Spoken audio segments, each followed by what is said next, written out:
Hello, welcome to Sound Live Sports Network. The game between the Marysville Pilchuck Tomahawks and the Edmonds Woodway Warriors is about 9 minutes away. And we'll come back and join right before the kick on the Sound Live Sports Network. We hope you'll stick around. Don't go anywhere.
Clogged drain?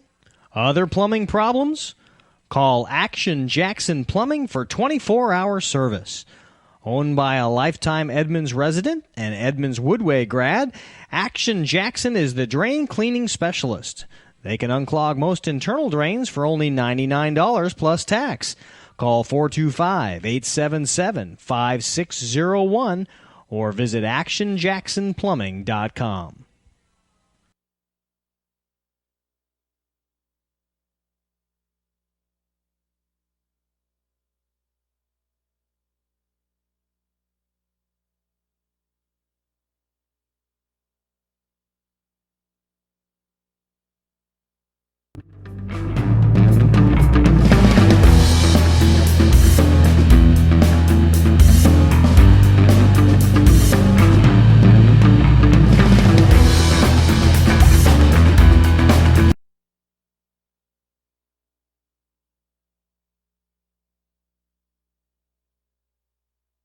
Hey sports fans, do you want to know when and where your favorite in the West Coast Conference are playing? Who won the game last night and what the current standings are? Well, it's easy to find out on westcoathletics.com. The information is entered by athletic directors and coaches, so you know it's accurate and up to date, making westcoathletics.com the place to view official scores, schedules, standings, and photos for all the schools and all the sports in the West Coast Conference. Follow us on Twitter and Facebook and check out westcoathletics.com, the official website of the West Coast Conference.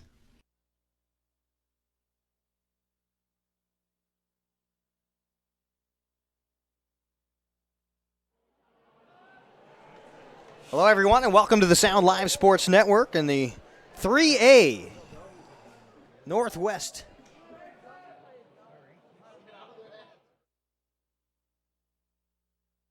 Okay, now we're back on the Sound Live Sports Network. Given the thumbs up by our director, Angelo Camo. It's the Marysville Pilchuck Tomahawks coming into Edmonds District Stadium to face the Edmonds Woodway Warriors, number 3 out of the Wesco South versus number 3 out of the Wesco North. It's the game that will mean quite a bit as far as seedings going forward in the playoffs. And joining me now is my broadcast partner, Scott Brudevol. And Scott, it's one of those things that you don't want to look too far ahead. You've got some business definitely to do tonight if you're one of these teams. But, boy, there's some mighty big hats coming around the corner, no matter win or lose here tonight. Yeah, you win this game, there's a good chance you're probably going to play number one in the whole state, Eastside Catholic, who we know won the state championship last year. Has already beaten Bellevue this year. They're a machine, and that's what the winner of this game gets. If you lose, as that was explained to you and I by Angie McGuire, the athletic director of Edmonds, we're not even sure, but you could be eliminated. You may be done. Yeah. It just depends. Cedro Woolley's playing Ferndale right now, and you're probably gonna get the winner of that game if you lose. Well, Ferndale will be the team you will have to be watching. They're the ones that can come back down and force a playoff game should they lose. Right now, at the half, Ferndale is leading Cedro Woolley 13-3. So if Ferndale were to win, they would go into the number 2 slot, the number 2 seed, and that would eliminate Edmonds, Woodway, or Marysville Pilchuck. That would drop one of the two out, the loser of this game. If you should win, you control your own destiny. You know you're going to go on to play. You mentioned either Eastside Catholic or Bellevue is still a possibility. Yeah. But when you're going down to the Kinco 3As to play a little football, you got to pack your lunch pail and your hard hat, because those are some programs down there, quality programs. And everybody, I think will tell you that's probably the premier league in the whole state of Washington for 3A. That Kinko 3A is probably better than Kinko 4A. I mean, that's how good they are. And so that's a tough draw for either team that wins this game. And so, but that also, Keith, that tells you how important it is to win this game, because if Cedro Woolley, which is leading at half, wins, you're done.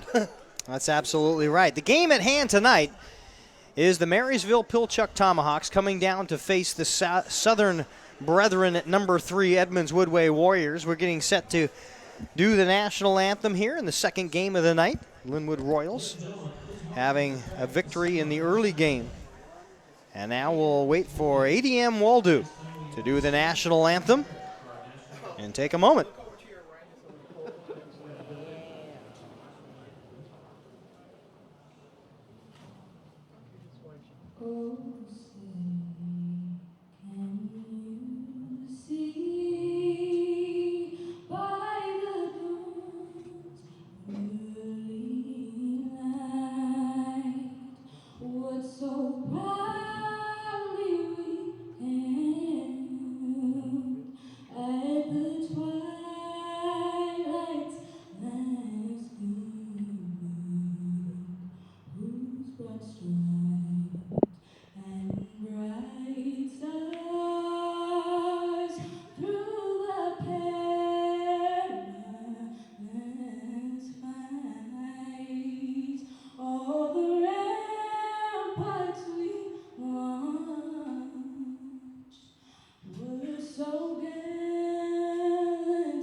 ADM Waldo with our national anthem tonight. Sound Live Sports Network continuing on through the playoffs. Keith Neely and Scott Brunevold alongside High Atop Edmonds District Stadium. It's Marysville Pilchuck Tomahawk squad, not quite the same team, Scott, that went all the way into the semifinals of the state championships last year. No, you could tell they lost a lot of players.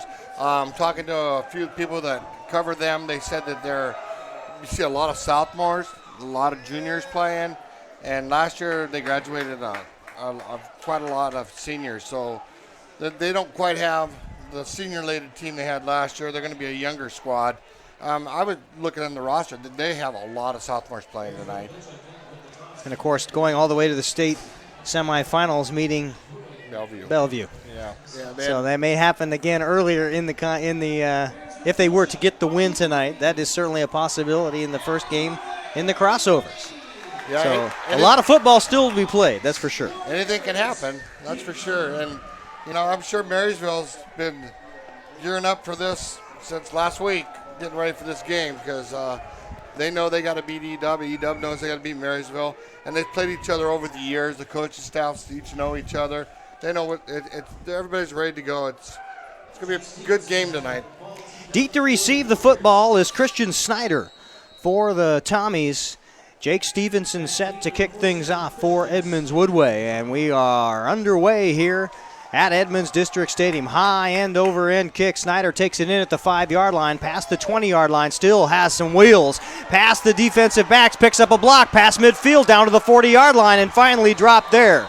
One heck of a run back before Saleo Fadi is able to make the stop. Boy, that was a beautiful, beautiful run. He had a hit of steam going up the field, and he took it right up the middle, and he went for almost 60 yards.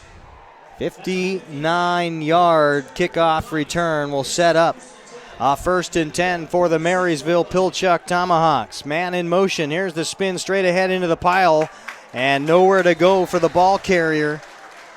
Garrett Anderson, the 5'9", 200-pound senior, who gets a lot of the carries, the majority of the carries for this Marysville Pilchuck team. That was a beautiful play by Ali Jolly. Came in from his right defensive end spot, knifed right on the inside that right tackle, and made a beautiful stop for no gain.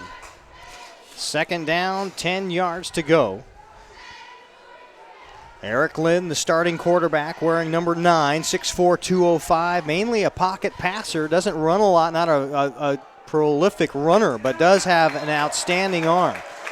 Now running out to the right-hand side, number 3, Justin Truax, the running back, 5'11", 175-pound, one of those sophomores that you were talking about, Scott. And right now, the Edmonds Woodway defense looking mighty stout on the run. They had that play strung out. They tried to go to their opposite side, to the right side of the field, and the Woodway guys strung it out to the end and made another nice play. And the whole team was following the ball on that play. Third play of the drive with 13 yards to go for the first down. Back to pass. There's the overthrown ball. The intended receiver on the play was Tristan Southard. Southard can't quite catch up to the Lynn pass, and it is fourth down. So fourth and long right now. You're negative 3 yards on the drive after a beautiful Snyder kickoff return, and you'd hate to waste that opportunity if you're Marysville. Well, on that last pass play, he was open, and the quarterback just missed him. And it looks like Marysville's going for it on fourth down here. Fourth down and 13 yards to go. EW looked like they jumped, or they were drawn offside. We'll find out what it is. It looks like that will go against Edmonds Woodway after lining up in the neutral zone. We'll find out what the call is. Of course, something that Edmonds Woodway can't afford. Yeah, they stopped the play, so I'm sure it's going against the Warriors. And like you said, you can't do that. You got the team that just on the ropes are 4th and 13, and now you just gave them 5 yards, and now they got 4th and 8, which is much easier to convert. Fourth down, they'll place the ball on the 34-yard line. Lynn now will go under center. There's the man in motion, back to pass, has some room, out on the flat on the right-hand side, near the out-of-bounds marker. It's good enough for a first down. Gathered in by Ray Pimentel, the running back. 5'8", another sophomore, 150 pounds, just found out where that marker was, Scott, put his feet there, caught the football. Yeah, he just went out to the open space, and the quarterback did a kind of a jump pass, jumped in the air, threw him the ball, and they had a nice conversion. First down, Tomahawks. Once again, Lynn under center, Truax in motion. There's the play action. No, they'll hand the ball off straight ahead. This time, Edmonds Woodway big green wall has got a little bit of a hole in it that time, as Anderson motors through for 5, second down. And then that by far was the best, so on this drive, the best running play the Tomahawks had, and that's the most space they've created, like you said. So the Warriors with their 3 down men are going to have to tighten it up right now. Lind has one in the backfield. He's back to pass. Almost picked off. Tipped by Ollie Gay, I believe, and Spencer Schultz was in the area. Yeah, and they called a penalty on the Tomahawks. They false start. The right running back left a little bit before the ball was snapped, so that's coming back 5. So 2nd and 5 becomes 2nd and 10. And the same thing with the Tomahawks. That's a costly penalty. You're driving the ball down the field, opening drive. You're moving the ball well. You got a break. You converted a 4th down, and now you do that. So, penalties are what kill you in a game, especially a game of this magnitude. Brian Bordonardo comes in with the play call, giving it to Lynn. They'll put Truax in motion, play action. Here's the bootleg, has a couple followers, and now Spencer Schultz stepping in. There's a hurdle over the would-be tackler, and Lind gets up near the first down on the keeper on the left-hand side. They said he wasn't a runner.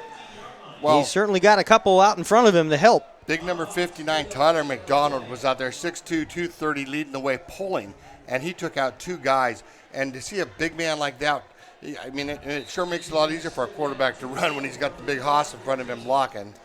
3rd down and 2 with the ball now 15 yards from the goal line with 9:56 to go. Straight ahead is the ball carrier. That's Anderson once again. And they will mark him a yard short of the first down, 4th down. And, another thing about this drive, and I'm pretty sure Marysville is going to go for it with 4th and 2. They're running clock, and I think that's maybe part of their MO because Edmonds Woodway offense as of late has been so effective. And so I think Marysville to run clock is what they're trying to do. They're being real patient. Anderson in the backfield, solo back. And once again, Truax in motion. A couple of Edmonds Woodway Warriors look like they might have jumped a tad, but they'll take the timeout. It looked like Marysville Keith was trying to draw EW off sides because EW's been so aggressive at the line of scrimmage. It about worked. Yeah, they almost got it. He tried to do a hard count, and but the Edmonds Woodway stayed in their position and held it and came out good. 9:17 to go, first quarter. We'll take the opportunity to take ourselves a timeout on the Sound Live Sports Network. Stick around. Clogged drain? Other plumbing problems? Call Action Jackson Plumbing for 24-hour service. Owned by a lifetime Edmonds resident and Edmonds Woodway grad, Action Jackson is the drain cleaning specialist. They can unclog most internal drains for only $99 plus tax. Call 425-877-5601 or visit actionjacksonplumbing.com. Welcome back on the Sound Live Sports Network. We find ourselves 4th and 2 for the Tomahawks on the Edmonds Woodway 15-yard line. Lynn back to pass, has a man open, caught over the left. Tristan Southard with the pickup. And he is good enough for a first down. That was tight, but got enough. And he got it on his second effort because he caught the ball. They weren't quite first down range, but then he made a move and got the Edmonds Woodway cornerback had him tackled, but he made a move and he got first down. 9th play of the drive. 1st and 10 on the 10. They say 1st and goal now. They'll retire the sticks. And there's Anderson, nothing doing. Big stop up front on the interior handoff. Logan Lambert on the stop, first one to get to the ball carrier. Yeah, Logan Lambert came in from his, they call it's the right outside linebacker, and he read that play and came right up the middle, made a beautiful play. Loss of 1, 2nd and goal. This time from the 11-yard line. Eric Lynn goes under center, and then once again tries the handoff and stop for a loss for the second straight time. So Edmonds Woodway focusing a little more on the run and have had twice have been successful as Anthony Lindemood comes up and makes the stick. And Lindemood made a great play. He stayed home from it. He's playing cornerback. He stayed home. He saw that they were running the end around. He pushed away the blocker and made a nice tackle. Great job. Long, sustained drive. 11 plays now. Started on the EW 36. Truax in motion. Back to pass is Lynn. Flushed out of the pocket to his right. Now he'll fire the pass. It's caught and not close enough to get to the goal line, but a great job at realizing he had one guy Southard open and had to make the play. And I think Southard was his safety valve, which was the only guy that he had open, and he was getting rushed. So it really was a good play by the quarterback. And now the Tomahawks got their kicker, and they're going to try a field goal. Put those sure points at this stage of the game in the playoffs early on. Make sure you can get something up there. I think any point, anything they can get is awesome. Kicker is Jason Lopp. EW jumped. And that may change the strategy a little bit. Edmonds Woodway with their second straight encroachment penalty. Not straight, but of the penalties they've had, they've both been for being in the neutral zone. And that you don't need to do that on that play. It's a short field goal. The only good thing is they didn't gain much by it because it's all half distance to the goal. So now Jason Lopp will try the field goal, a little shorter now, and should be a little easier, a chip shot. And Edmonds Woodway gets on the board, Marysville Pilchuck gets on the board first.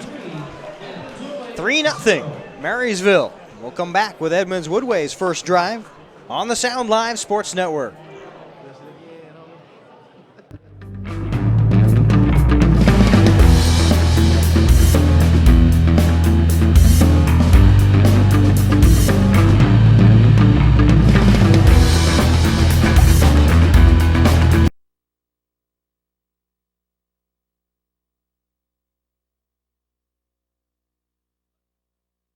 Hey sports fans, do you want to know when and where your favorite teams in the West Coast Conference are playing? Who won the game last night and what the current standings are? Well, it's easy to find out on westcoathletics.com.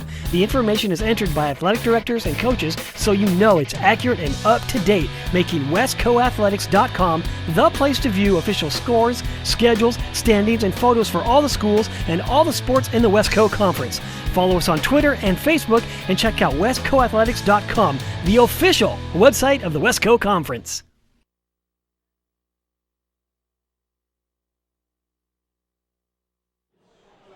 Welcome back on the Sound Live Sports Network.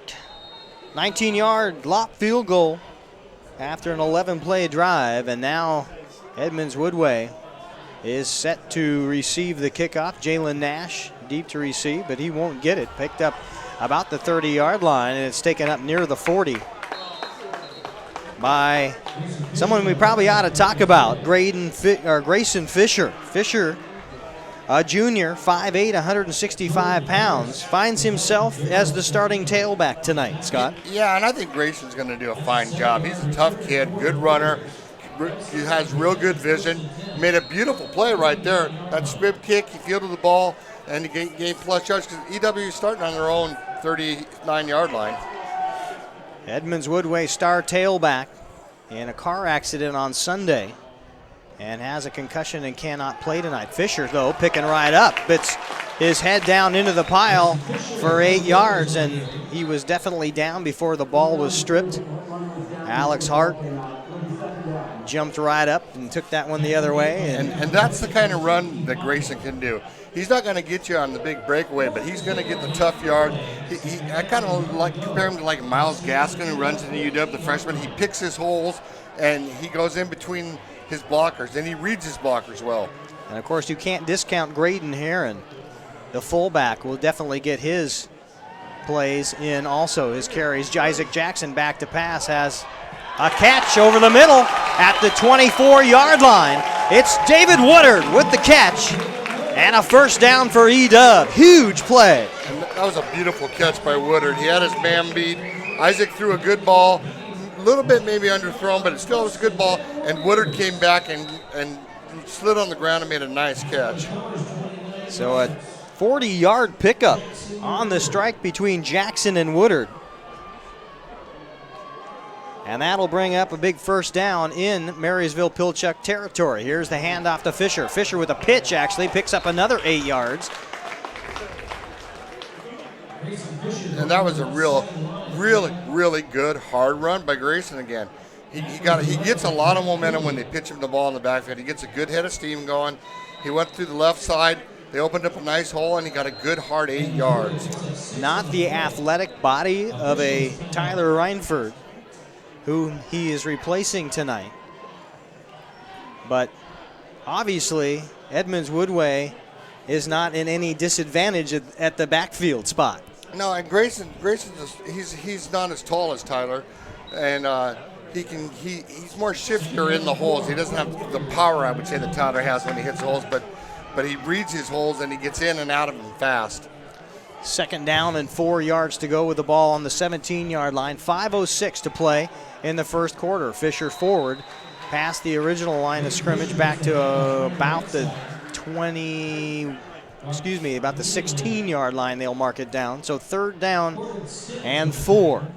And Coach Gradwell, he's a great play caller, and when he feels something's working, he's not afraid to stick with it. And right now, Grayson's got the hot hand, and he's sticking with him. 2 wideouts on the far side, Nash and Woodard. In the backfield, Heron and Fisher. Here's the pitch. Fisher with it. Tries to pick up a block. And I don't think Heron saw Dalen Boomer in the backfield, the offensive linebacker, the outside linebacker, 5'9", 165 pounds. Just stood right up. Well, picked him off. Boomer came in unblocked. And so as soon as Grayson got around the end, he was right there waiting for him. Got down and made a really nice tackle. 4th down. So now, obviously, the Warriors are going for it. So this is a big play. 4th and 5 at the 18. We're going to have to see what happens here for UW. Reed Whitson sets up at tight end on the near side. Now a play action, bootleg, rolling out as Jackson. Pump fake on the run. And caught into the end zone. Touchdown, Edmonds Woodway. What a catch. That was Heron, the fullback. Braden Heron, a hesitation block, and then just ran right into open space on the right-hand side into the end zone on a 4th down for the TD. Outstanding play by Jackson. I don't think Heron was his first receiver that he was looking for, but he kept rolling, and he saw Heron cut open. Heron ran out of the backfield, made a beautiful throw and a beautiful catch. Touchdown, Warriors. Cameron Krall will hold for Jake Stevenson for the Warriors. There's the snap, the hold, and the kick is up and through. And Edmonds Woodway on their first drive, an equalizer and then some. 4-point advantage, 7-3 over Marysville Pilchuck. We'll be back on the Sound Live Sports Network.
.64 yards in 5 plays for Edmonds Woodway on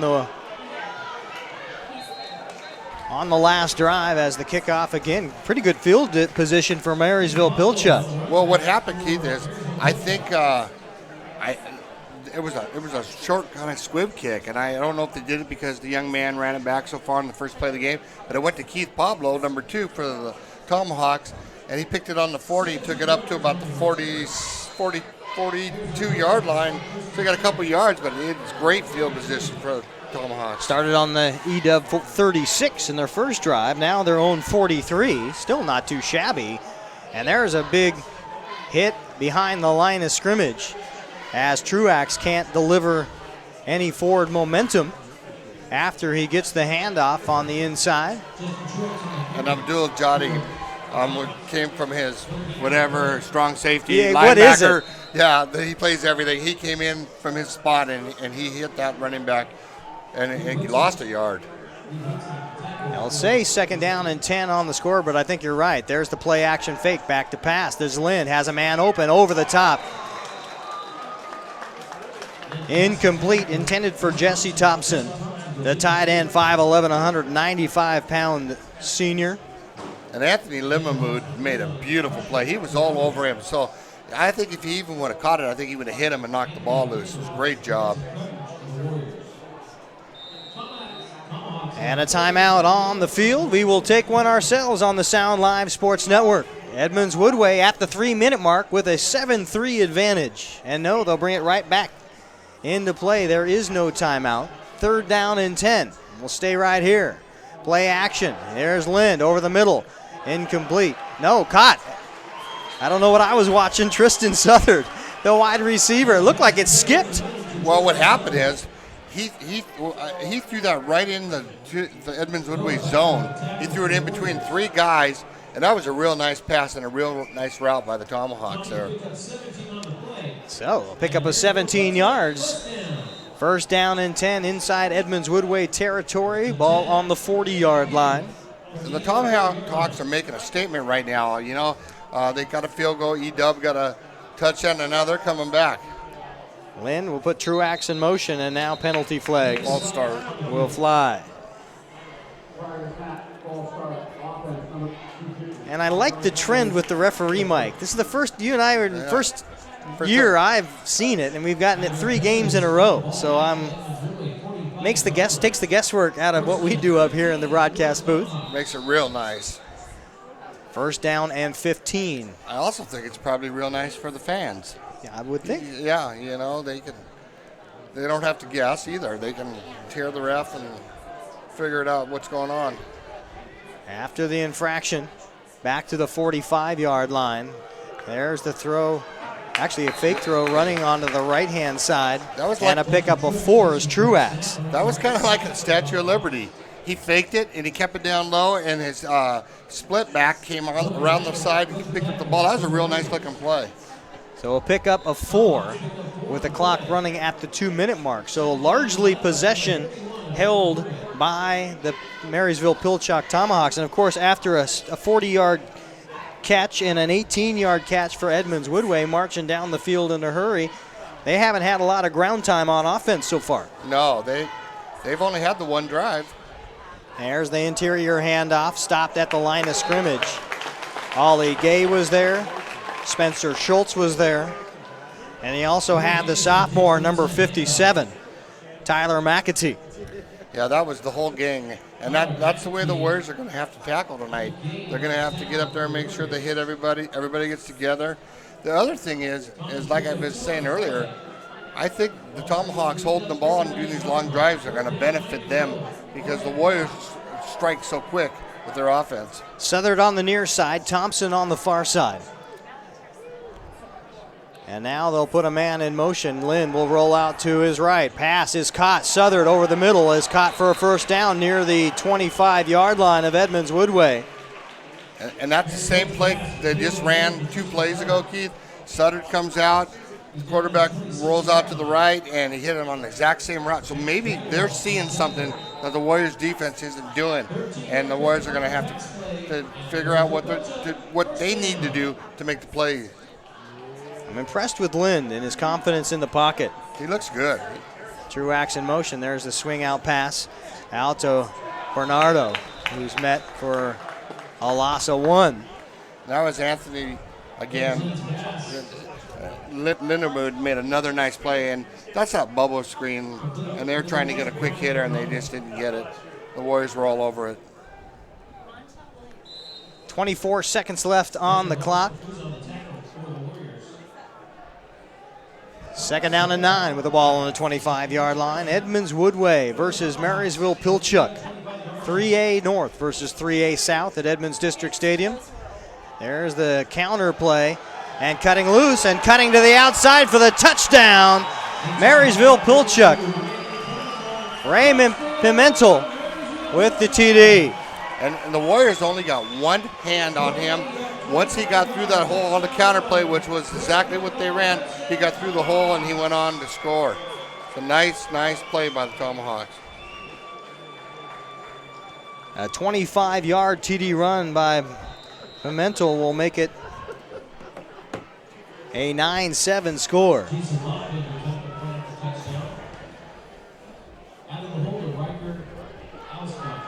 And 1 second before the first quarter ends, we'll await the PAT. And now we've got penalty flags as I believe Edmonds Woodway has jumped off sides for the third time tonight. Yeah, they're getting a little anxious up front, and I think Marysville's going to decline it.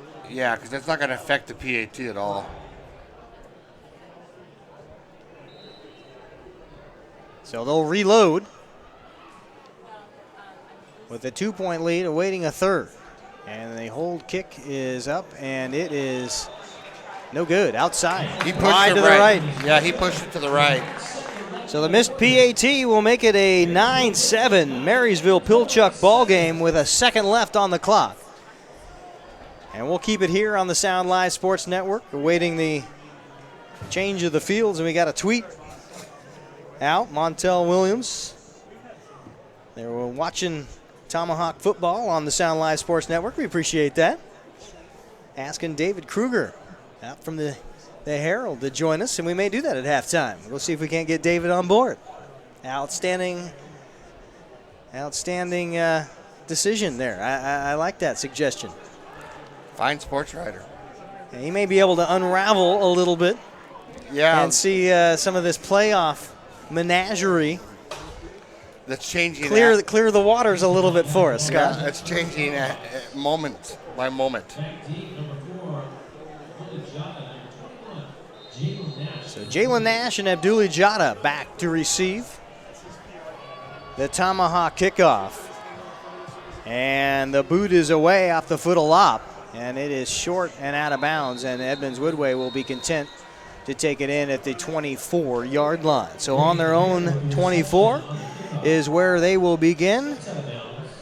And that will end the first half of play. We'll take a break. First quarter of play, and we'll take a break on the Sound Live Sports Network. Marysville Pilchuck 9, Edmonds Woodway 7.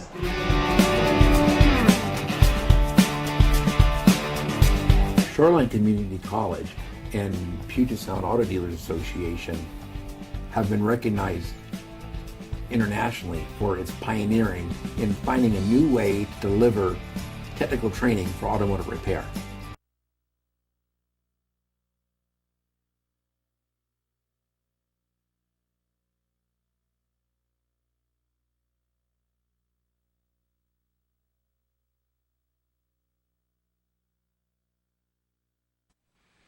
Clogged drain? Other plumbing problems? Call Action Jackson Plumbing for 24-hour service. Owned by a lifetime Edmonds resident and Edmonds Woodway grad, Action Jackson is the drain cleaning specialist. They can unclog most internal drains for only $99 plus tax. Call 425-877-5601 or visit actionjacksonplumbing.com.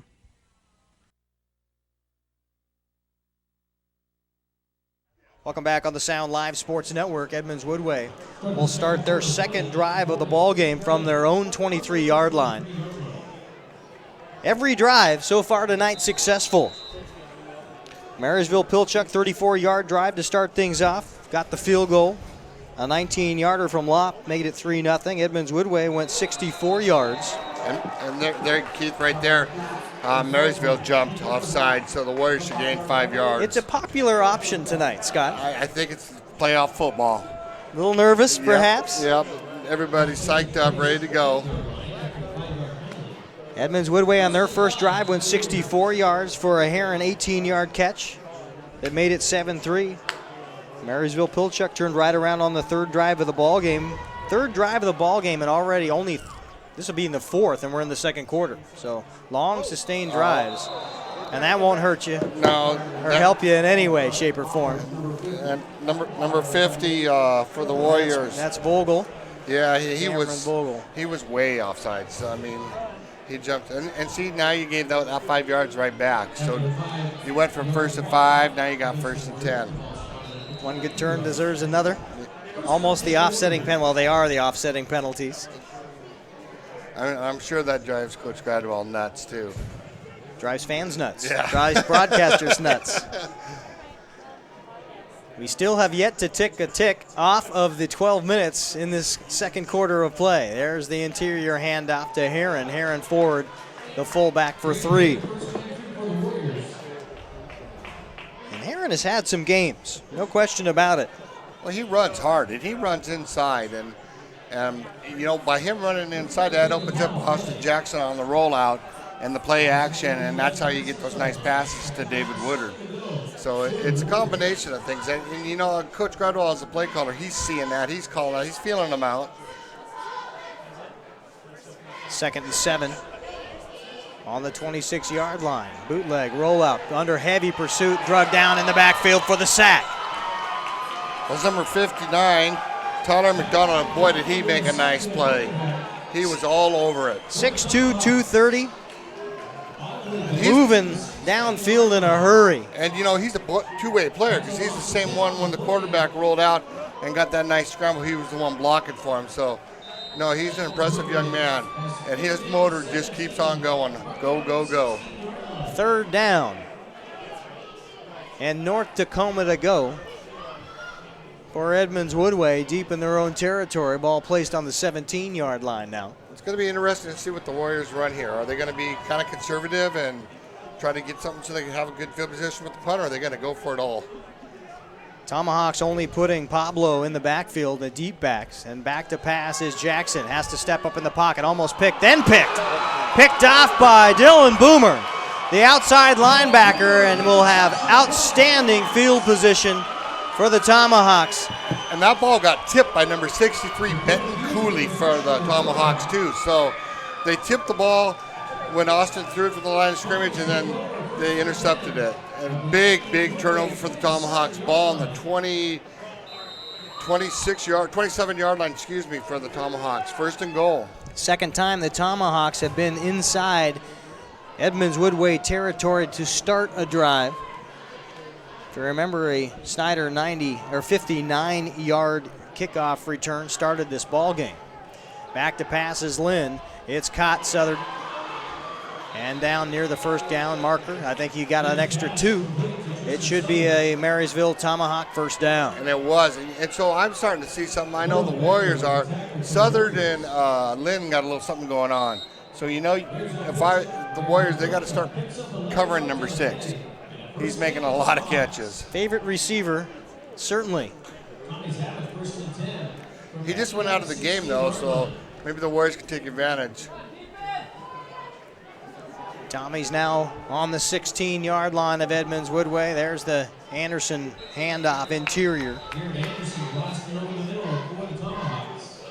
Picks up 2, maybe 3 yards. And the straight ahead handoff. That hasn't been very successful for the Tommies early, but you remember they were losing yards on that same play in the first quarter, and now gains of 2 and 3 yards. So perhaps softening just a little bit is the Edmonds Woodway Big Green defense. And just like the Warriors do, I think Marysville's running these plays to set up for another play.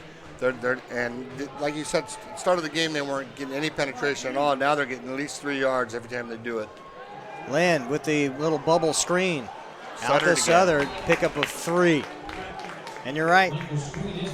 Southern obviously the first check mark in checking off receivers. Yeah, he looks for him. He doesn't even look at anybody else. Right away he looks for him, and then he'll go to his other receivers. And now they're 3rd and 8. Big 3rd down for Edmonds Woodway defense. Yeah, they really could use a stop right here. Down 2 with 8:50 to go, second quarter. Back to pass is Lynn, and that is almost picked off. 2 in the area for Edmonds Woodway. That was what they do, is the back shoulder throw, and he was trying to get his receiver to come back, and he threw it a little too far forward, and he's real lucky they didn't get picked off. Max Gradwell making a stab at it for the Warriors. Also in the area was Reed Whitson. Field goal time. And now they will bring on Jason Lopp, the field goal kicker. Holding for Marysville Pilchuck is Halskog. They've got blocked. And blocked, and they will fall on it in the end zone. Can't return it out of the end zone, so a touchback for Edmonds Woodway on the blocked field goal, and that's a dodge of a bullet. That's a big dodge of a bullet, because they started on, the 33, 34-yard line, 1st and 10, and the Warriors held them, so that's big. And I didn't see what the big body is that got through to knock it down, Scott. Asking around here, and I don't think anybody else saw it. I think it was a low kick. Could have been. Just put it in the back of the center sometimes. Yeah, I think it was a low kick. Elicits some choice words by your long snapper. May not have been blocked. We'll stay right here on the Sound Live Sports Network. Nice to see our broadcast partner Steve Willits joining us in the broadcast booth. We'll definitely bring him on at the half. 8:36 to go. Here's the handoff. A different ball carrier this time. And we'll explain that in just a moment. That is Graydon Heron. But what's different on that play, Graydon didn't come from his fullback, he came from the slot. And so usually he lines up at the fullback position, but that time he lined up the slot and he came around the outside corner. So they're giving him different looks. They're trying to give Marysville. And that may be a reason for the different look, and we'll explain that here in just a second. They're doing an offset with Heron on the right-hand side of Isaac Jackson, the quarterback. They'll put Grayson Fitcher on the outside. Now here is a Nash handoff and a reverse, and he loses mighty yards. Dylan Boomer read that play perfectly for the Tomahawks. He saw the end around, and he got in and made a beautiful play on that. Boomer is not huge for an outside linebacker, 5'9", $165. No. But that's probably the 6th time tonight we've called the gentleman's name. And he tackles well. You know, he wraps Open up. field. Because he was all by himself out there and took him down.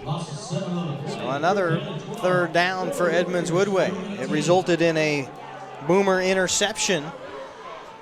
In the same situation, a drive ago. Rolling out is Jackson. Hot pursuit.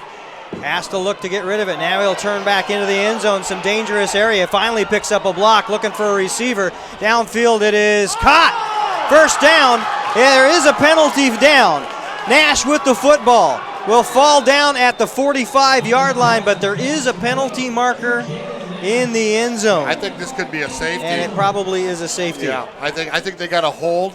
Are blocking the back, but they got 2 flags. Both on the offense, a hold. That will be declined. And then an illegal block in the back in the end zone. That will result in the 2 points we were talking about, the safety. That's a safety. That's really unfortunate for the Warriors. But you know, when you start scrambling like that and going backwards, and everybody takes off down the field, and you need that block, that guy's going to try everything he can to make the block. It was going to be a safety anyway. Yeah, they were going to tackle if you don't make the block. They were so going to you got a choice to make. And so they really didn't have a. Yeah, he had to do something. So Edmonds Woodway finds themselves pushed way back in their own area. So that play makes up for Marysville missing the field goal, doesn't it? And the PAT. I mean. So 11-7, and you get the rock back. Yeah, the Warriors are going to have to punt from their 20-yard line. So an unfortunate set of events for John Gradwell's Warrior squad. And Brandon Carson has to be liking right now the chances his offense is getting haven't necessarily come through on big yardage or big breakaway touchdowns.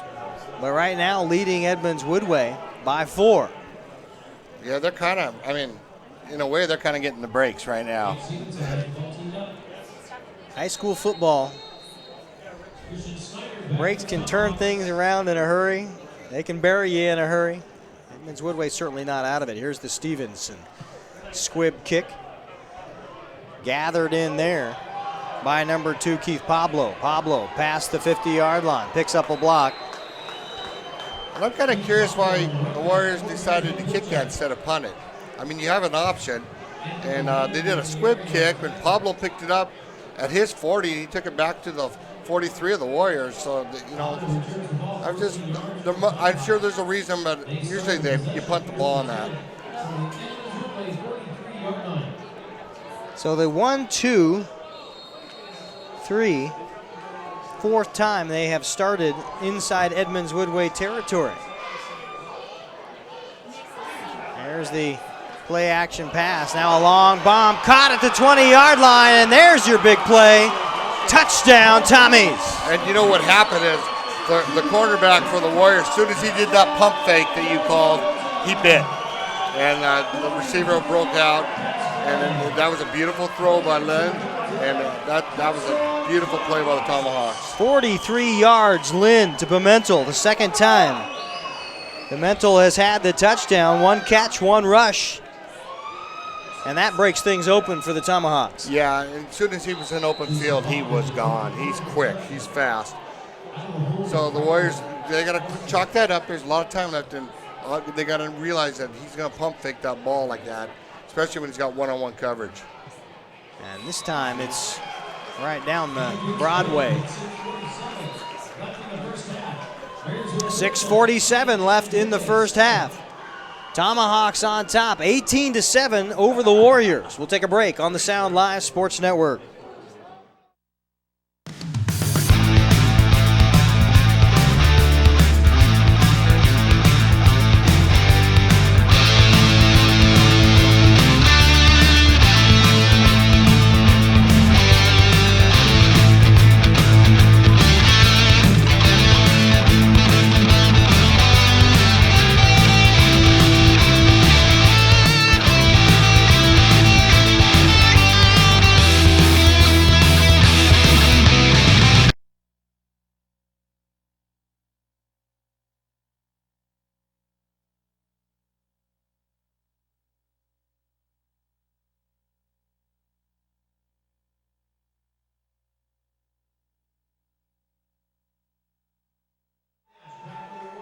Welcome back on the Sound Live Sports Network. Edmonds Woodway started their first drive with a touchdown. Now Jalen Nash with a little bit of a hole, gets some wiggle room out to the 27-yard line before he is brought down. And so now the Warriors, they got to get the ball, which they got. Jalen Nash made a nice run back, and they got to get a drive, get down the field and get some points on the board, because they're down 18-7 right now. And really, they've had 5 scores, Marysville, just in different ways. So the Warriors really need to get some points on the board and get a nice long drive or a fast drive, but they got to get their offense cooking. 6:38 to get it done. There's the handoff, and Heron out of the backfield, out of that tailback spot, is dropped 1 yard in. And you know that tackle was made by Alex Hart, another outside linebacker. 5'11", 165. These linebackers aren't huge, but they tackle well and they're quick. Yeah, absolutely well coached. You can tell by the way they heads-up tackle. They don't bite on fakes. Great job of open field tackling. Textbook. And now the play action. Jackson will have to reverse course. Had everybody moving one way. Will pick up some room, but runs out of bounds, I believe, short of the first down. No, I think they're going to, well, that one line judge marked it first down, the other one backed it up. So they will say third down. And a yard. And about a yard. And you know what? That was a great play by Jackson, because I think he was supposed to go the other way to his right. He saw there was nothing there, so he took off to his left and he made something out of nothing. That was a real nice play. And now you'll get the first down. Marysville jumped and got the first down. Right there on that. So a lot of hard counts, a lot of hard snaps, and you would think, I know these are 16, 17, 18-year-old men, but you would think by now, at this stage of the game, at this stage of the season, a lot of that kind of thing, those type of penalties would be eliminated. Yeah, you would sure hope so, because like we've been saying all year, those type of penalties are going to cost you football games. I mean, they had 3rd and 1, and now the Warriors got an automatic first down because and I understand young men are anxious, but you got to be disciplined when you play this game too. 5:57 to go in the half. There's the pitch. Fisher for 6. And you know what? That was a great run by Grayson. 59, the big guy from Marysville, he had him on the outside, and Tyler McDonald, and Grayson kept his feet running, did a spin move, and got an extra 3 yards. And that's what he's got to do. He's got to just keep fighting, because that's the type of back he is. He's not going to break it unless he's got a huge hole, but he's going to fight and get everything he can out of every carry. The difference between 2nd down and 5 yards to go and 2nd down and 8, especially huge. with this Warrior offense, is a big deal. Under center goes Isaac Jackson. Play action, and now we'll roll out. There's the interior screen, caught by Heron. First down, past the 35, and inside, down to the 34 perhaps, 35-yard line. That was a great call. The Warriors took Marysville's been rushing so hard, and the Warriors ran a play action. Marysville came in, rushed it hard, and the Warriors set up a nice screen to Heron. That was a nice call, a nice play, well executed. First down, Warriors. Isaac Jackson has had another strike, a 18-yard touchdown strike to Heron earlier in the ball game. And there's the handoff to Fisher. Got a little running room, caught one block, and that extra effort puts him at 5 yards deep. And that's what we've been talking about. Grayson got hit. He probably could have gone down in the backfield, but he kept the legs pumping. He got an extra 3 yards. And, you know, that's the kind of back he is. He's just going to keep going and going and going. And the Warriors got to keep giving him the holes. And this is the drive that I was talking about. The Warriors taking the ball. They're going down the field. They're marching. They're getting some momentum. And that's what they need before halftime, get some momentum going. This type of game, I don't think you're ever comfortable as a coach. But it sure would be nice for Edmonds Woodway's John Gradwell if he could go in only down 2. And now a play action rolling out is Isaac Jackson. Looks downfield, has a man open, tipped, and almost interception, almost caught. And Heron was deep along with the tight end Whitson. Yeah, I think he was throwing it to Whitson, and he was a little bit underthrown. I know it's really hard when you're rolling to your left and you're a right-handed passer to throw downfield on the run. And he threw that about 30 yards, and that's tough to do, and it was just a little bit short. The gentleman from Marysville tipped it, and Reed still almost caught it, but it's a good thing it didn't get intercepted. 3rd down and 6 yards to go. Nash on the near side, Woodard on the far side. 2 in the backfield, Heron, and that's Fisher. Fisher will take it forward into the pile, got a block, and is down just at the line to gain. So this will be close. And if they don't get it, most likely it will be a I think they're going to 4th and goal, or 4th and go for it if you're E-Dub. You're going for it. I think they're bringing out the sticks right now. I saw the ref. Yep. I saw we'll the see ref. what the measurement is. We'll get the spy glasses out and see if we can't talk you in. Marysville Pilchuck 3-2 in the Wesco North, 4-4 overall. Edmonds Woodway 4-2 in the Wesco South, 5-3 overall. So very similar teams. And now the chain gang is coming out to get the measurement done right at the 25-yard line on the far hash mark. And it will be just short. Half a yard. Maybe about an inch and a half. Yeah. It's really that close.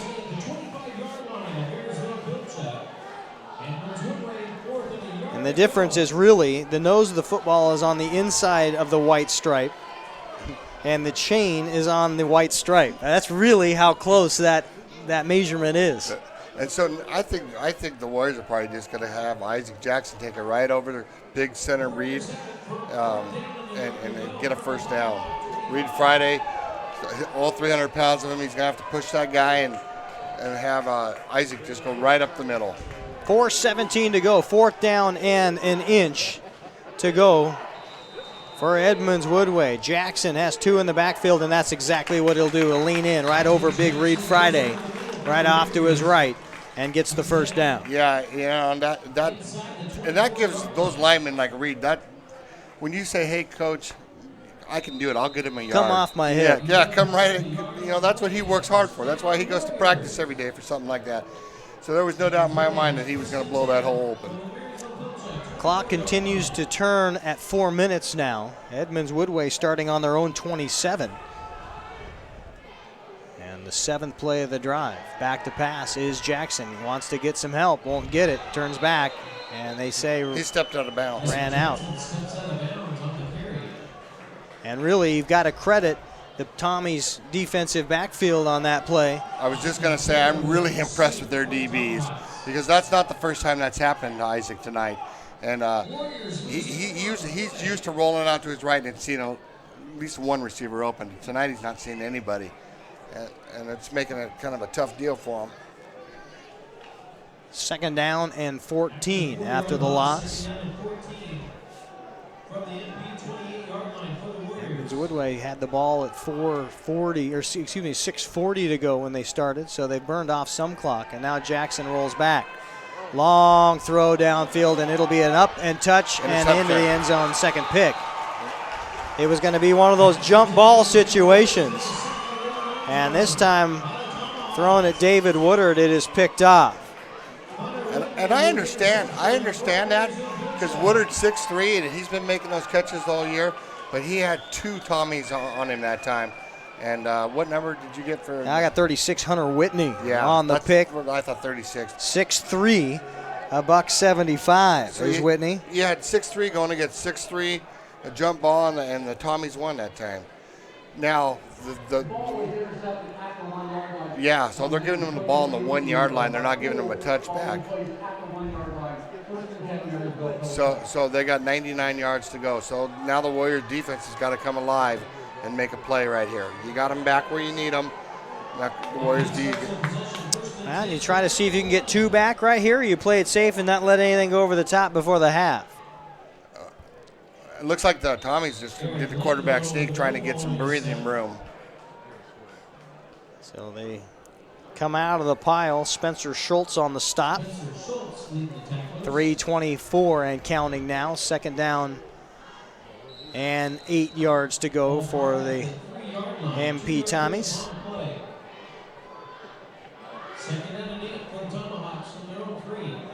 Lind will set up shop inside his own end zone.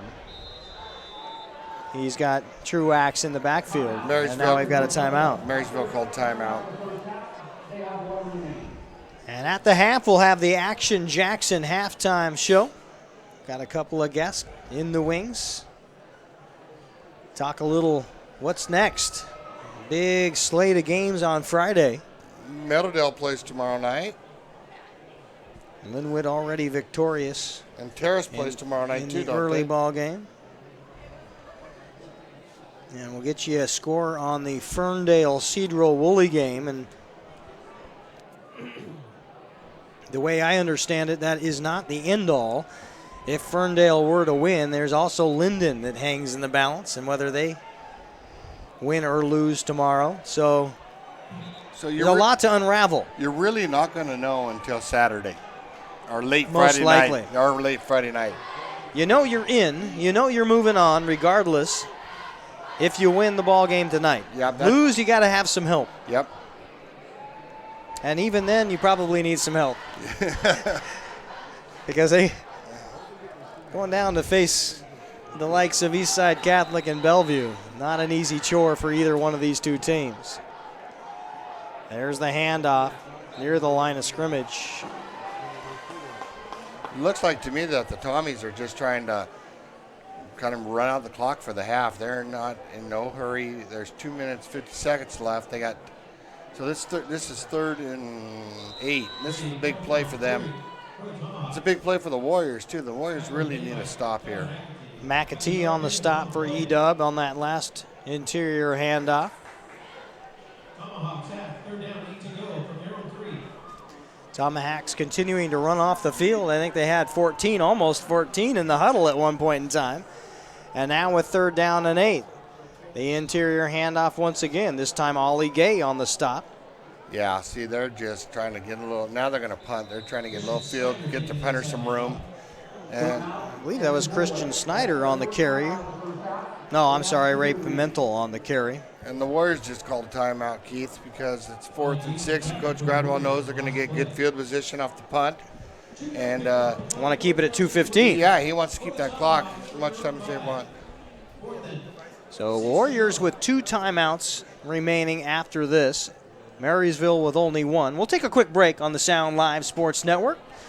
Edmonds Woodway 7, Marysville Pilchuck 18. We'll be back in a moment. Clogged drain? Other plumbing problems? Call Action Jackson Plumbing for 24-hour service. Owned by a lifetime Edmonds resident and Edmonds Woodway grad, Action Jackson is the drain cleaning specialist.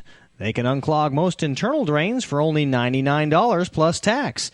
Call 425-877-5601 or visit actionjacksonplumbing.com. Back to punt.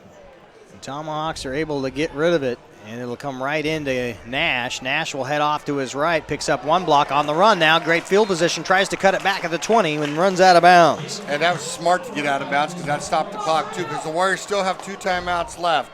So you got 2 timeouts and, well, I guess the Warriors, yeah, they have 2 timeouts left. So you have 2 timeouts and you got great field position.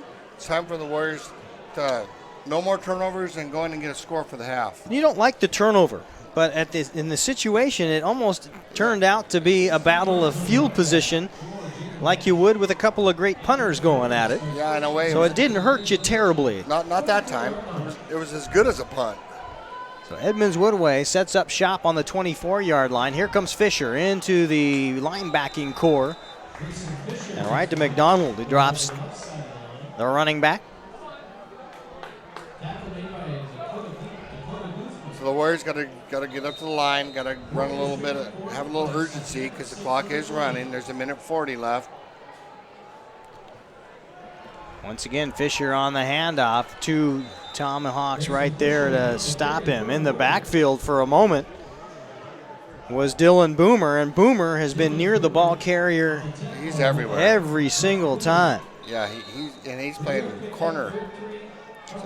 3rd down and 3. $1:21 to go. There's the pass. Caught. Woodard picks up the first down. Tries to stay on his feet. Still on his feet. And are trying to get him out of bounds and finally do it. Stops the clock at $1:11. Man, that was a heck of a run after he caught the ball. It took 5 Marysville guys to get him out of bounds. Woodard at 6'3", $190, the senior.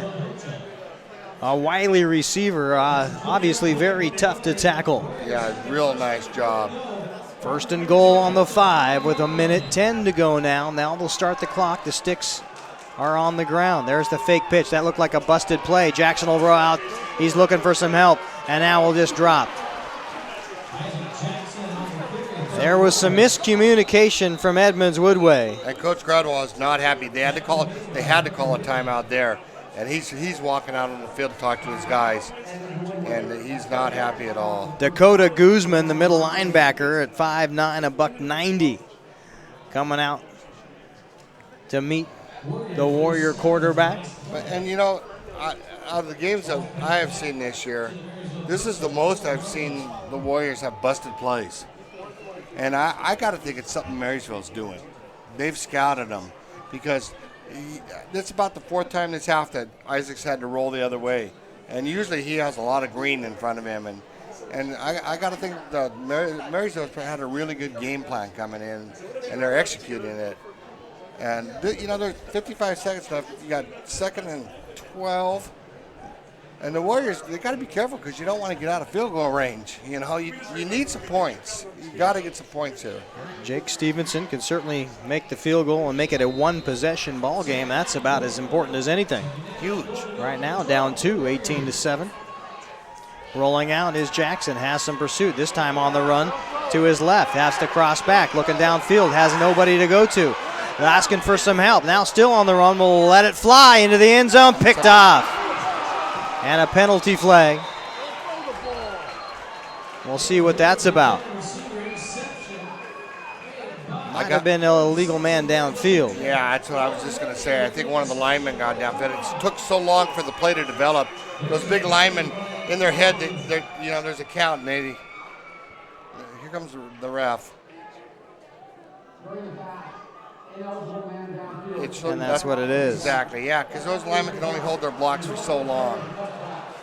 That one picked off by number 36, Hunter Whitney. That's his second pick of the night. And an unfortunate turn of events for Edmonds Woodway faithful. Now I think 3 straight drives that have resulted in turnovers. Make that 4 if you count the safety. The safety, yeah. I think the Tomahawks are just going to. I think they're just going to take a knee and run the half out. There's only 39 seconds to go. And they will run the ball straight ahead. Anderson with the carry, getting the bulk of the carries for Marysville. Pilchuck, and now a second down and 10 yards to go situation. The clock continuing to count down toward the end of the first half. Sound Live Sports Network will bring you the Action Jackson Plumbing halftime show at the break. And we may not get another playoff before said break. No, I think they're content to go in at halftime with a 18-7 lead, which they should be. That's what it'll be. 4 Edmonds Woodway turnovers has resulted in a 18-7 halftime lead from Marysville Pilchuck. We'll take time out and be back in a moment.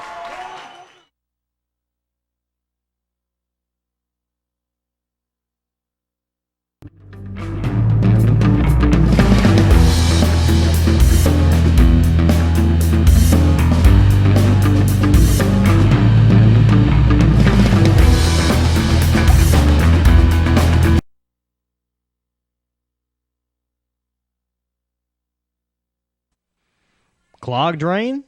Other plumbing problems? Call Action Jackson Plumbing for 24-hour service.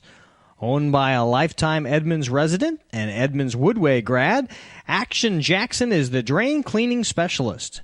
They can unclog most internal drains for only $99 plus tax. Call 425-877-5601 or visit actionjacksonplumbing.com.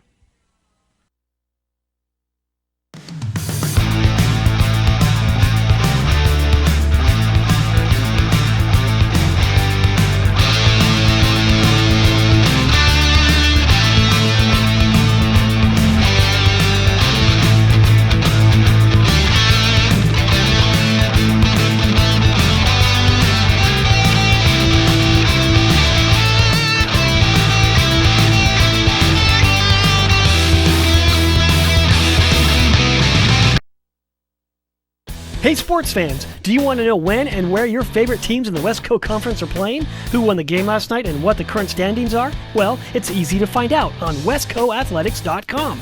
The information is entered by athletic directors and coaches so you know it's accurate and up to date, making westcoathletics.com the place to view official scores, schedules, standings, and photos for all the schools and all the sports in the West Coast Conference. Follow us on Twitter and Facebook and check out westcoathletics.com, the official website of the West Coast Conference. Clogged drain? Other plumbing problems? Call Action Jackson Plumbing for 24-hour service. Owned by a lifetime Edmonds resident and Edmonds Woodway grad, Action Jackson is the drain cleaning specialist. They can unclog most internal drains for only $99 plus tax. Call 425-877-5601 or visit actionjacksonplumbing.com.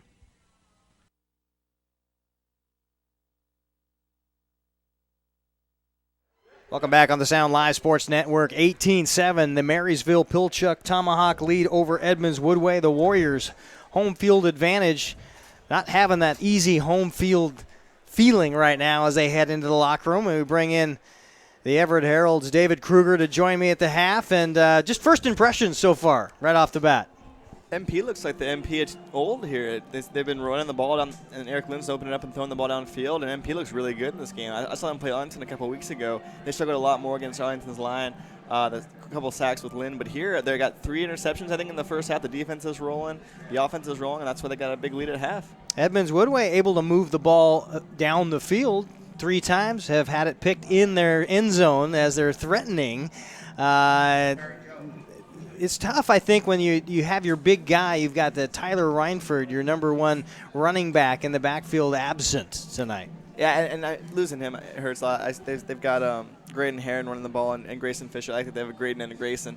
That's confused us in the press room a few times. And they've both been able to move the ball. Grayson especially has been able to get a couple 8-9 yard chunks and get some yards, like you said. And they get down to the end zone and then they end up throwing an interception. And it's hard to get points when you do that. Yeah, that kind of screws up the game plan if you're a coach in a hurry. Yeah. So we got the expert with us right now. So let's talk a little prognostication. Not that we're going to make any picks or anything, but we got a whole lot to unravel in the next 4 days to figure out who's going where and what's happening here in the Wesco. Well, I thought Minnesota was going to win this game, so that shows how much I know for picks. But there's a bunch of big games tomorrow. There's Meldale Oak Harbor in the crossover for the number 2 seeds. I think Oak Harbor might win that one, and that's a big game because the winner gets the number 3 seed. They get a home game for the quad district playoffs. Loser has to go on the road as the number 4 seed from Wesco, and then there's Glacier Peak, Arlington tomorrow 8 p.m. for the championship game. I think that Glacier Peak will win that one. Ferndale, Steve and I checked, was beating Cedro Woolley, and if they win that game, the loser of this game will host Ferndale in a play-in game on Tuesday for that Wesco number 6. And I know, is it Linden that is involved in that in some way, shape, or form? And that part is a little vague to me. I know that Steve Willits from the Sound Live Sports Network, he's standing out in the hallway out here right now. He's avoiding me because he knows I'm going to ask the question. And anyway, there's some knock with Linden involved that could perhaps push the playoff scenario out of the Tuesday. If Linden wins, Ferndale is in. Oh, Ferndale's out. Ferndale drops to 3. Yeah, we'll get it figured out. Anyway, this is what's happening right now in the Wesco. The Northwest Conference, the Ferndale factor just messes us up. I think as long as Ferndale wins, they're in. No. Okay.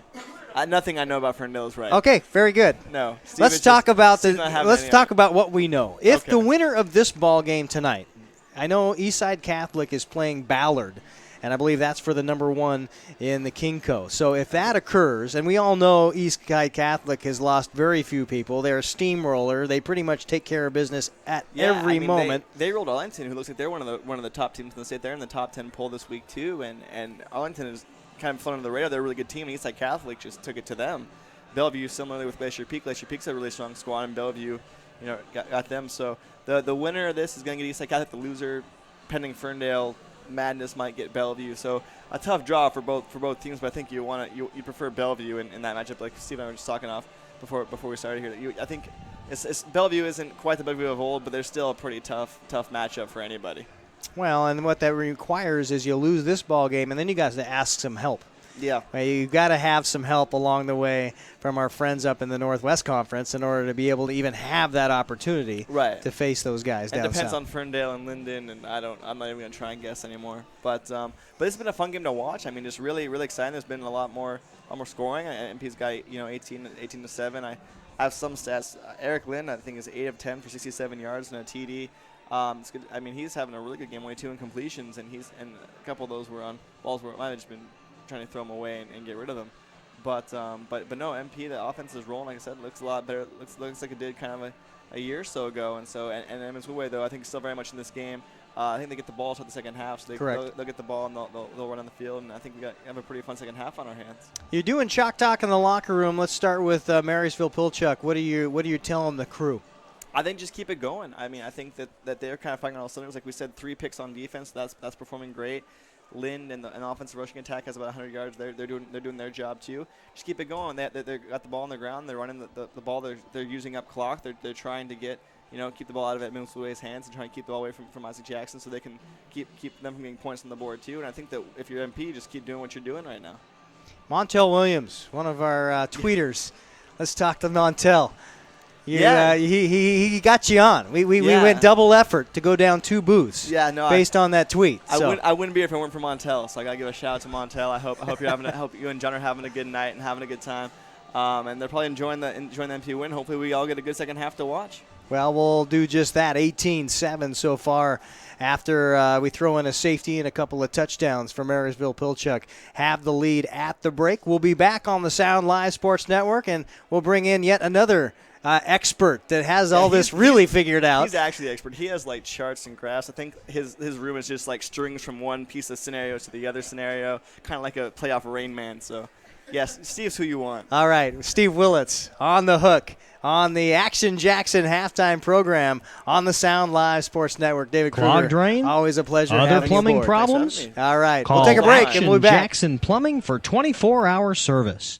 Owned by a lifetime Edmonds resident and Edmonds Woodway grad, Action Jackson is the drain cleaning specialist. They can unclog most internal drains for only $99 plus tax. Call 425-877-5601 or visit actionjacksonplumbing.com.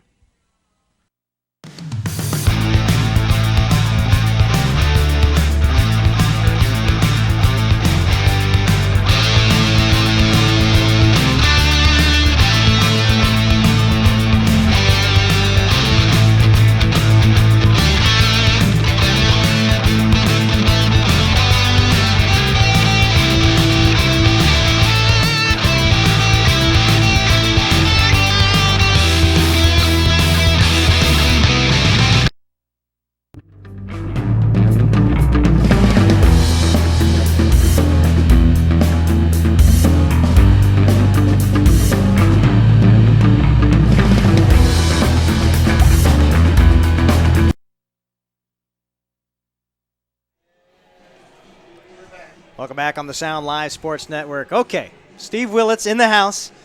I forgot my jacket at home. I didn't realize I was coming on the air, so I'm dressed like I'm ready for winter. You are ready. Well, it's winter-like. It's getting there, isn't it? And you're talking November football, and we may be, and that's why you're standing right here, because there may be a game early November on Tuesday. So, again, winner of this ball game, and right now Marysville Pilchuck holds the lead at the half, 18-7. The loser of this ball game, or the winner, goes on and plays. We know they have a game down south. The winner finishes in the Westco number 5 position, which guarantees them a playoff spot. And that would more than likely be against Eastside Catholic, maybe the best team on the West Coast. Yeah, have fun. So the winner automatically gets that game. The game we need to watch for now is tomorrow. Ferndale Cedro Woolley just went final moments ago. So Ferndale wins tonight. 2016, the final in that. 20-16. So Ferndale is either going to finish in second or third place up in the Northwest Conference. Just to make sure everybody's clear, if they're looking on westcoathletics.com, the only teams we look at when we're comparing those are the 2A schools and Ferndale. We throw out the 1A. So if you go on there right now, you'll notice Mount Baker's up high and they're undefeated. They're a 1A school, so just disregard them entirely. So Ferndale's either going to finish in third place or second place. If they finish in second place, they're guaranteed the final playoff spot, which would mean one of these teams tonight, the team that loses, is done. That's right. And the only way that happens is if Linden loses to Blaine tomorrow. So if you're Edmonds Woodway and you lose tonight, you're making the trip an hour north, and you're sitting in the stands with a pom-pom. Or you can follow Twitter, but you really don't want Blaine to beat Linden, because if Blaine were to beat Linden tomorrow, that would put Ferndale in the number 2 spot, and it would knock somebody out tonight. If Linden wins, and oh, by the way, we think Linden will win. They're a heavily favored team. More than likely, Linden is going to win, which would mean that Ferndale would finish in third place, and that means that Ferndale has to play a game Tuesday night against the team that loses here, and one of these two teams would have the home game. So Ferndale's going to be on the road. So if we're going by the scoreboard right now, and if I'm doing my best projection, I'm guessing that there's a very good likelihood right now that Edmonds Woodway Tuesday night is going to host Ferndale right here on this field. And the winner of that game moves into the playoffs. The losing team is done. You noticed how much I talked during that whole spiel? I did a little research on that one. Soaking in right now. Yeah, so really, Linden wins. There's going to be a game probably here, assuming that Edmonds Woodway doesn't come back. If Linden loses, one of these teams is done. Easy enough, right? Easy enough. And then we've got some other great games going on. There will be a quiz. There will be. Midway fourth quarter. We'll give that to Scott Brudevold. We'll see what we can come up with. Thoughts on the game so far? You've just watched the first 24 minutes of football here, 3A versus 3A. What do you think? In fairness, I've watched about 9 minutes of it. I got here late, and then I was talking to some folks. But a little surprised. We do our weekly picks on our podcast for the Herald that I do with David and Aaron, and we also do it on the radio. I thought Edmonds Woodway was going to win tonight. I think a lot of what I was basing that on was how they've played lately. Just the defense for Edmonds Woodway these last 4 weeks has just been they've been on fire. They've given up 23 points in 4 weeks. Right. So to see them give up 18 tonight, a little bit surprising. Obviously, we didn't factor in that Mr. Reinford wasn't going to play tonight. I didn't know that until I got here. So what effect that's having on them, I don't know. Certainly, when you turn the ball over 4 times in the first half, a team like Marysville Pilchuck is going to make you pay for it, and that's what they're doing. Absolutely. So right before the half here, we'll kick it back to a break and come back with the second half of play. Steve, always a pleasure to have you on the broadcast. Thank you, Keith. All right, and you've got a ball game tomorrow night. The 2 ball games tomorrow night for me. You get 2. I'm actually helping our folks out up in Snohomish, so I won't be here, but I'll be up in Snohomish doing some sideline reporting and a couple big games, one of which is the Wesco 3A Championship between Glacier Peak and Arlington. And that'll be a fun one. So make sure you turn into our sister station on STSPN, and Steve Wiltz will be alongside Scott Oshman and crew, and more playoff football. Can't wait.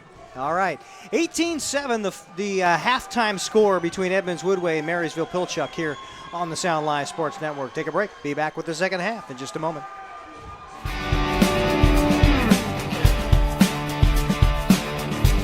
Shoreline Community College and Puget Sound Auto Dealers Association have been recognized internationally for its pioneering in finding a new way to deliver technical training for automotive repair. Clogged drain? Other plumbing problems? Call Action Jackson Plumbing for 24-hour service. Owned by a lifetime Edmonds resident and Edmonds Woodway grad, Action Jackson is the drain cleaning specialist. They can unclog most internal drains for only $99 plus tax. Call 425-877-5601 or visit actionjacksonplumbing.com.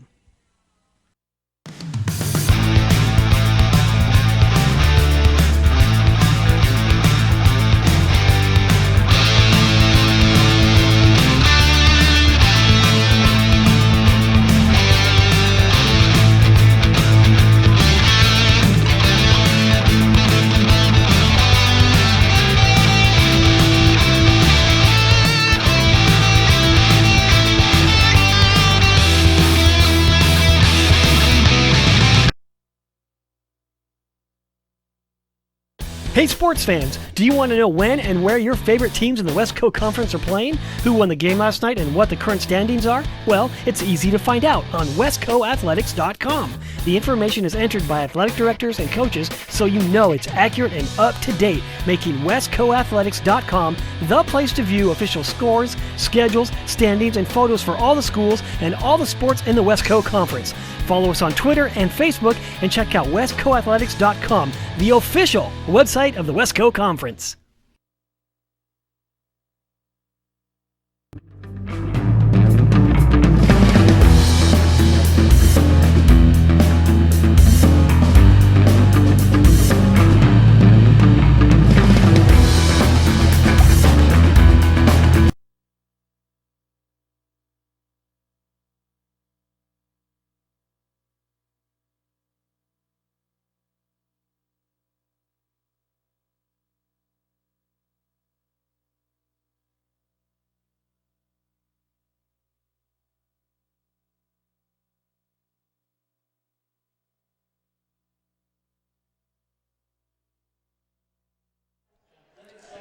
We're back on the Sound Live Sports Network. Keith Neely, Scott Brudevold on the Action Jackson Plumbing halftime program, and Edmonds Woodway fighting, or will have a fight, down by 11 points here to start the second half. We'll get the ball to start their first drive of the second half, but what are they going to have to do there, Scott? Well, I think they're going to have a sustained drive. I think the big thing is the Warriors are going to have to come down the field and get some points on the board. And I don't care if it's a field goal or a touchdown. They need to get some points on the board, and they need to run the ball, because the passing game right now hasn't really been clicking on all cylinders. So, which is interesting because the first drive of the game was largely assisted by the passing game, a 40-yard pass to David Woodard, and then you had a touchdown, Heron with the 18-yard catch. Yeah, good-looking plays too. So I don't know. It's high school football. Oh, he dropped the ball. And now Nash will gather it up to the 10-yard line. Now he gets through, and he's on the way. He's got the punter to beat to the 40-yard line. He's got some wheels looking for a block. Can he pick it up? He'll turn back, and it is the punter that finally gets him, Jason Lobb. And, it looks like to me that Nash kind of ran out of gas there. Because, I mean, he got to the 50. It was him and the place kicker, and he just slowed down. So I wonder if he's okay, because he kind of just stopped. So a 53-yard kickoff return will put the ball in Marysville Pilchuck territory on the 45.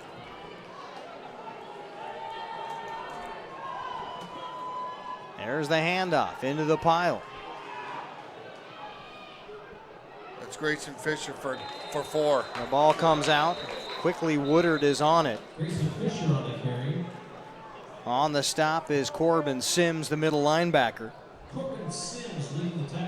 Actually, he looks like he got 5, according to the refs. You know what? That's a great first down play. Now you're 2nd and 5. The ball's on the 40-yard line of Marysville, and you can run so many different plays because you got short yardage game.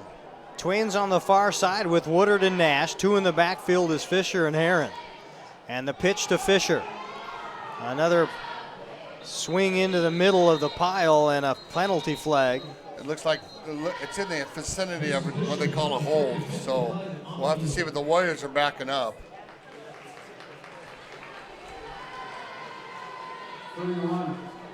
It was indeed a hold. Our official. And that's kind of a bummer for the Warriors, because they're moving the ball, they're getting momentum, and then something like this hits them. Now they go from 1st and 10 to now you got 2nd and 23. Roger Chrisley, the white hat tonight. 2nd and 13. Excuse me, 2nd and 13. Still, it's not 1st and 10. 1st and 5 now suddenly turns around for a 2nd and 13. That's where those drives tend to stall, and of course you would hate to waste such a great kickoff return. Now the Warriors had to call timeout. Coach Gradwell saw something he didn't like, so he called timeout. Of course, 3 timeouts a half given to each team. And Edmonds Woodway would hate to get into the situation like you did at the end of the first half, where you got pretty decent field position inside the 2-minute warning, and then just run out of gas when you've got a game on the line. Yeah, it had to be something pretty major that he saw for him to burn a timeout so early in the 3rd quarter. I don't think he liked what they had called, what the play call was. I don't think he liked what he saw, and he didn't want to take a chance. And Coach Brandon Carson having a word with the umpire. And now both teams will break huddle with 10:35 to go here, 3rd quarter. So just underway.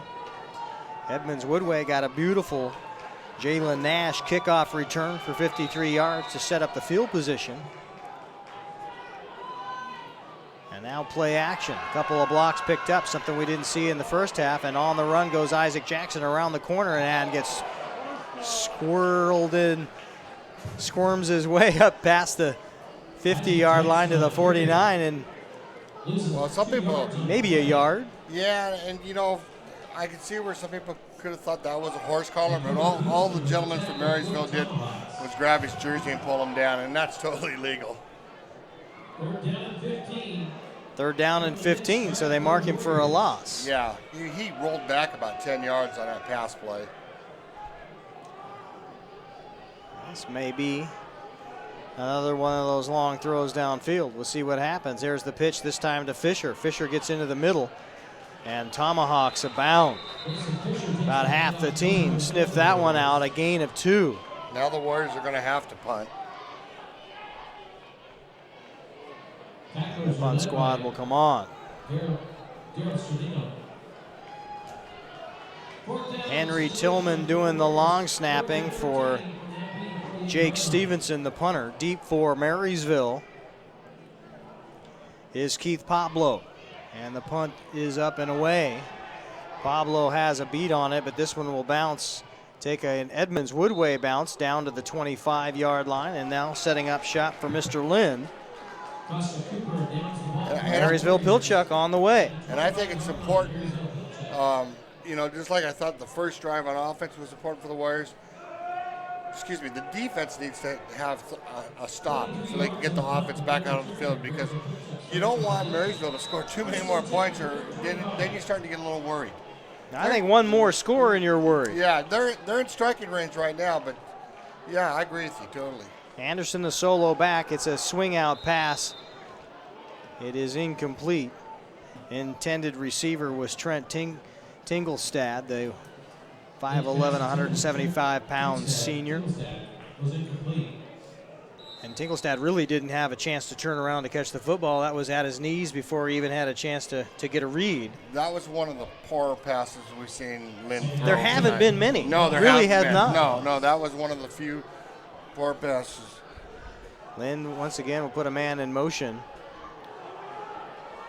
And around the end, Lynn will go. He had the keeper. And I lost track after about 3 interior play action fakes. Lynn goes the other way. Well, his fakes are outstanding, because it looked like the ball was hand on. And, he's not real fleet of foot, but he got around the outside because he had everybody faked out. He picked up, 6-7 yards. That really, and it set them up for a 3rd and 3, which is a good 3rd down. Now they can run something and get it. 3rd down and 3. Thompson, the near receiver, rolling out his Lentz. Blocked at the line of scrimmage by big Ollie Gade. 6'5" coming at you. That's where it helps to be 6'5". He got the big paws up, and he knocked that play down. And that's what I'm talking about. That was the Warriors. 3 and out. That's exactly what they needed. Now Marysville's got a punt, and the Warriors get the ball back on offense, and they can get something going. 3 straight drives to open the game that scored points. And now we've got 2 straight to start the second half that have been defensive oriented.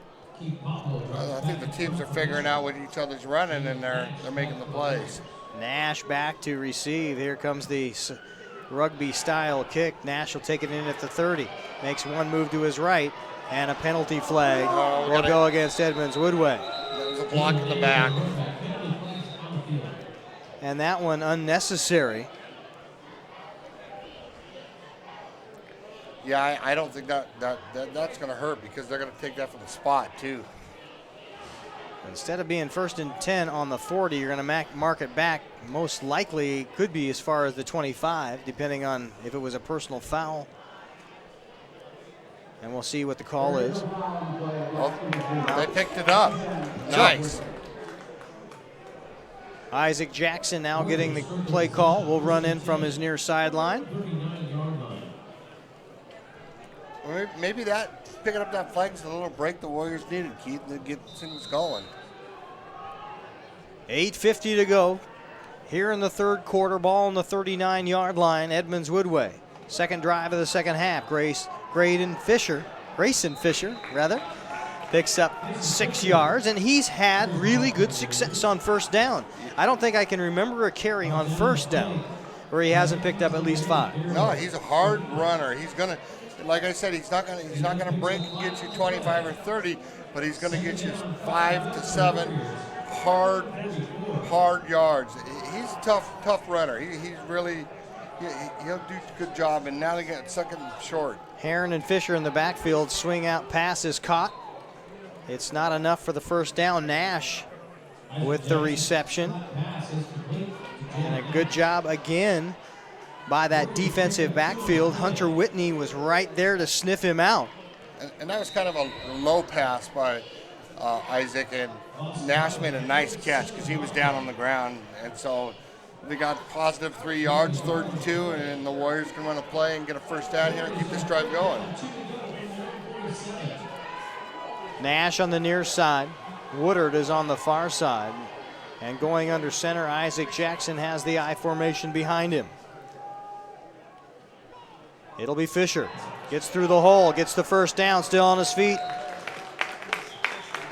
And I like the way the young man's putting the effort in right now. He's running hard. You got to give some credit to this lineman, too, because those linemen are opening up holes. I mean, he's getting 3-4 yards a knock, and those offensive linemen are opening up some nice holes for him. First down now inside Tomahawk territory. On the 49-yard line. Edmonds Woodway really needs, after their first drive of the game, has really not had a complete drive. Jackson to Fisher. Handoff. Dropped right there by big number 53. Austin Taylor, 5'6", is why I kind of chuckle big.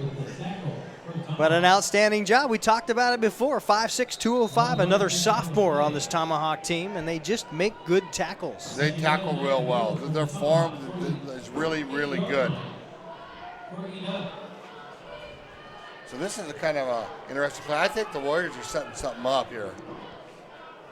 2nd down and 8. Jackson, play action fake, back to pass, will roll out to his right, and now tuck it under. Upfield he goes, looking for a block, escapes one, and then picks up 8 yards, is hit by number 4, Dylan Boomer. Once again, Boomer laying the hit. And that was an outstanding play by Jackson, because he almost got sacked, and he knew what to do. He went forward, he ducked, got under a Marysville player, and picked up a nice gain. And you wonder why sometimes Isaac Jackson just doesn't chuck it into the bleachers. But remember, this isn't the pros. You've got to have a receiver in the area. Right. And there was nobody over there. No. There just was not. So you let it go, it's intentional grounding. He did the best thing he could do right there. And with his speed, he's capable of breaking it at any time, too. There's Fisher now into the right-hand side. Will get the first down. It should be enough. Yeah, that's first down. And that was a nice... That basically is your old USC power right. Give the ball to the tailback and let him run. And that was a nice job. And Grayson's, like we've been saying, he's running hard. Keep you feeding him the rock. I mean... And if you've been just joining us recently here, you might wonder why number 2 is on the turf right now in the backfield spot and not number 27 in Tyler Reinford. Reinford injured in a car accident on Sunday. He's okay, we've been told, but not okay enough to play football. Long bomb. Here's the catch by David Woodard. End zone. Touchdown, Edmonds Woodway. And that's what I was saying. They were setting that up. They've been setting that up this whole drive. Going down, Grayson up the middle, Grayson to the side. And what they're doing is they're burning those corners up. Marysville was cheating their corners up. And Woodard went on the play action. Woodard got behind him and for a touchdown.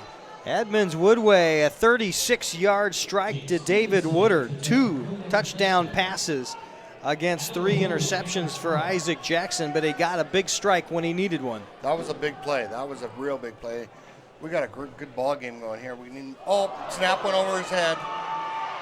And now it'll be a pickup. You're not going to do anything. Try to throw it downfield. Good job by Jackson. Caught! Incomplete! What a crazy play as Jake Stevenson has to roll out from a place kicker and realizes you can't kick it. It's not a punt. You got to let her fly, and you might as well. That was a heads-up play by Jake. He threw that ball 30 yards in the air, and I don't know who was the receiver, but it was in his hands. I mean, he dropped it. If he catches that ball, that's 2 points. Still a 1-score ball game now after the miscue. 18-13. Marysville Pilchuck on top of Edmonds Woodway. Take a quick break on the Sound Live Sports Network.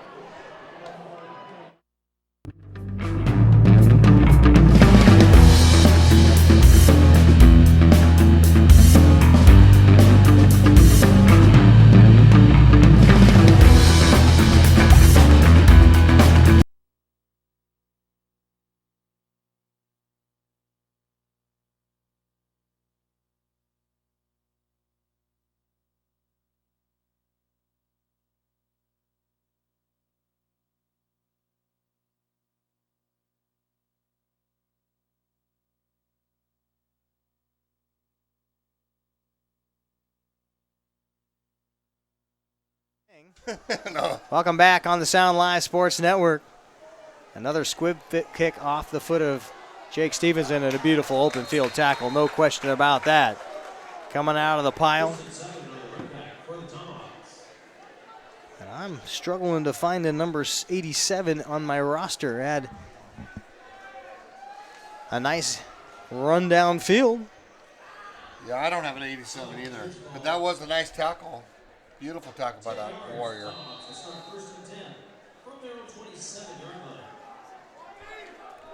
5:07 to go, and Marysville Pilchuck starts on their own 27-yard line.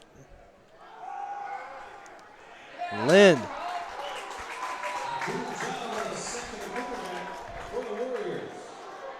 Nowhere going for Mr. Lind on that play, and probably the first time there was any pressure as Abduli Jada gets off the end. Abduli came in that time and sacked Lynn for a nice sack. The Warriors needed that play. They need to build off this. The Warriors defense needs to get that ball back to the offense. Twins on the far side, one receiver on the near side. There's the counter. Ray Pimentel already having 2 touchdowns tonight. The ball carrier, 5'8", $150, and a sophomore, and doing an outstanding job for an underclassman. Very quick, very sure, confident. And talking in the pregame to the Marysville people, they were saying he's probably the fastest player on the team. And you could see that. He had got a little space, and he jetted through. That was one of their top runs of the night. I don't think they've had too many long runs. 3rd down and 6, back to pass. Lynn will catch Truax, but does not have enough for the first down. Nice job by the Warrior defense on that play. Linebacker and the cornerback made a nice play. Ollie Gay and Jamie Murphy. And a timeout on the field with 3:52 to go, 3rd quarter. Marysville Pilchuck on top of Edmonds Woodway, 18-13. And it's not a timeout on the field. They thought it was an injured player, but he got up and ran off the field.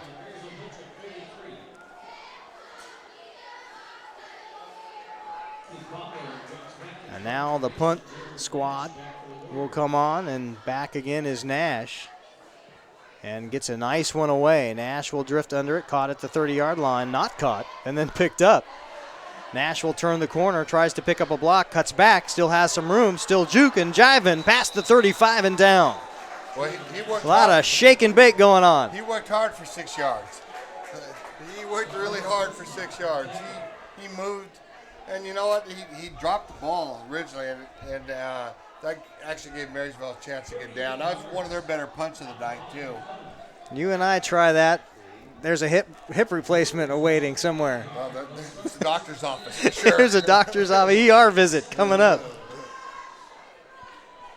1st down and 10 with 3:20 to go. EW will start on their own 37-yard line. 3rd punt of the half. So they ran a fullback blast to Heron up the middle, and he got 1 yard. Heron not having quite the night he usually has, but I think the focus normally is so much on Tyler Reinford that they can go to Heron often, going the other direction, because you already have a couple of linebackers spying on Tyler Reinford, number 27, obviously not in the ball game tonight. Yeah, that changes things a little bit. There's the pass out to Woodard, caught and dropped just shy of the 45-yard line. We'll bring up 3rd down and about 3. And I don't think I haven't seen right now where Marysville has got anybody that can stop Woodard. They're putting a guy out there that's 5'9" on a 6'3" receiver that's got good hands. So as long as the Warriors keep getting him the ball, he's going to keep producing. Woodard will line up on the short porch. Nash to the far side. And now back to pass is Jackson. Pump fake and go. They'll try to hit Nash in stride, and he catches it at the 20-yard line. Beautiful catch over the top of his right shoulder. That was a well-thrown ball, too. Real nice thrown ball. And it was well thrown because Jamie Hernandez, the 6'1" defensive back, the senior, met him stride for stride, did not bite on the pump fake. He had a penalty flag in the backfield. And that'll go against Marysville Pilchuck. I don't know if you heard the referee. It was a hand to the face on the defense. That's an extra 15 yards, too, because that's a major. So besides what they gained on the nice pass play to Woodard, they're going to get an extra 15 yards. So that takes the ball down to the 20-yard line. So Nash, Heron, Woodard, all recipients of Isaac Jackson 25-plus yard pickups. There's Fisher around the corner on the left. Nice run. One on the left side. Just got him another tough 5 yards. And see, and if they keep passing the ball to Woodard and opening it up, that's going to open up the run for Grayson. It's going to go both ways. It's going to open up the pass, too, for Isaac and Woodard. Keep mixing it up because Marysville likes to cheat. They like to cheat their linebackers in. And so you got to make them respect your play. Nash goes far, Woodard near. Heron and Fisher in the backfield. Tight end is Whitson, and that time nobody was fooling big number 34, Corbin Sims. And the middle linebacker steps right into the gap and stops Fisher for no gain. Yeah, and Guzman, DeMonto made a nice play on that too. They were both there number 40. Dakota Guzman. Dakota Guzman. 3rd down and 7. Loss of 2. Jackson has to do something with it. Easy in the pocket. Now will turn it up. Has him up near the first down marker. Might have gained 4. Frustrates a couple of Tomahawks in the backfield before getting positive yards, and that's really all you can hope for out of a play like that. Well, in the first half, he might have thrown that ball, and it would have got picked. He did the right thing. He took the ball, he tucked it, he ran. Nice job, real nice job. 4th down, 5 yards to go, only 30 seconds left. And we got a timeout by the Warriors. Warrior timeout. 28 seconds to go, 3rd quarter. Edmonds Woodway down to 1 timeout in the ball game. And trail Marysville Pilchuck by 5, 18-13. We'll take a break here on the Sound Live Sports Network. Don't go anywhere. We got a ball game.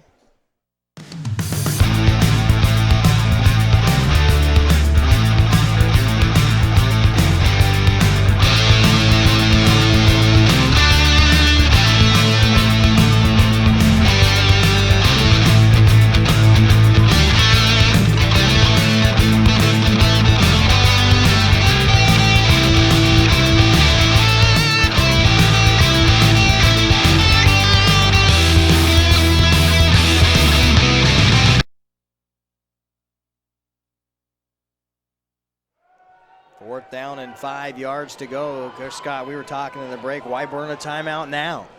Well, I think Coach Gradwell just wants to make sure, 4th and 5. You're on the 15-yard line, and they're going. Or no, he decided to kick a field goal. That's why. Jake Stevenson will go in. Now Spencer Schultz will run onto the field because they're missing a body. Yeah, they only had 10 guys out there. So Schultz goes in. Crawl will hold for Stevenson.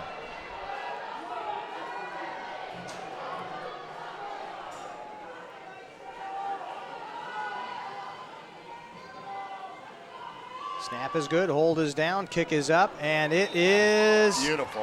No good, wide to the right. It looked to me he got it in. I thought he got it in too. Wow, that's unfortunate. So the missed field goal really. The chance doesn't hurt you. You're still down by a 1 score. You still got to score a touchdown. You still got to have a touchdown. So you're either going to score it there or you're going to have to score it later. And evidently, later will be that decision that was made for you just now. Yeah, and he had plenty of leg. It wasn't like he was short. He just off to the right a little bit. So now the defense has got to come up big and get the ball back again. So Edmonds Woodway in the half. Of course, have outscored Marysville Pilchuck 7-0. Run out to the left-hand side. Marysville Pilchuck in their first possession of the half. This is the second half. Punt. and then ended up punting again in the second time through. So Edmonds Woodway defense have stepped up their game a little bit. Here comes second half. Well, they played real well, and they haven't given up any points or anything, and they know that they got to get the ball back to the offense, and the offense has got to score. 16. Well, block in the back. I didn't see the hanky come out, but in Marysville, Pilchuck with the infraction will pay the penalty of half the distance to the goal line. So, and that helps the Warriors a lot. Put it on the 10-yard line. There you go, first and 20. And they will let the quarter run out. That will end quarter number 3. So 12 minutes of football left to play here at Edmonds District Stadium, with Marysville Pilchuck clinging to an 18-13 lead. See how this one will play out on the Sound Live Sports Network.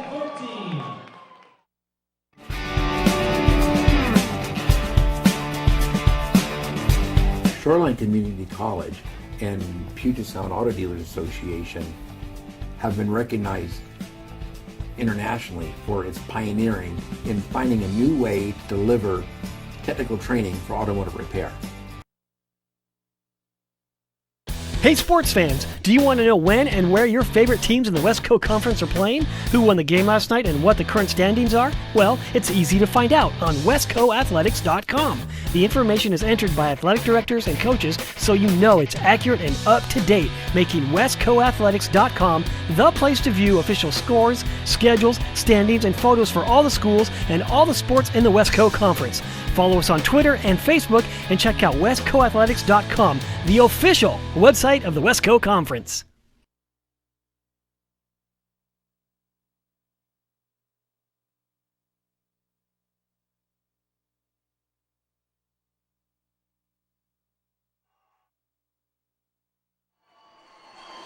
(9-7) Marysville Pilchuck after one quarter.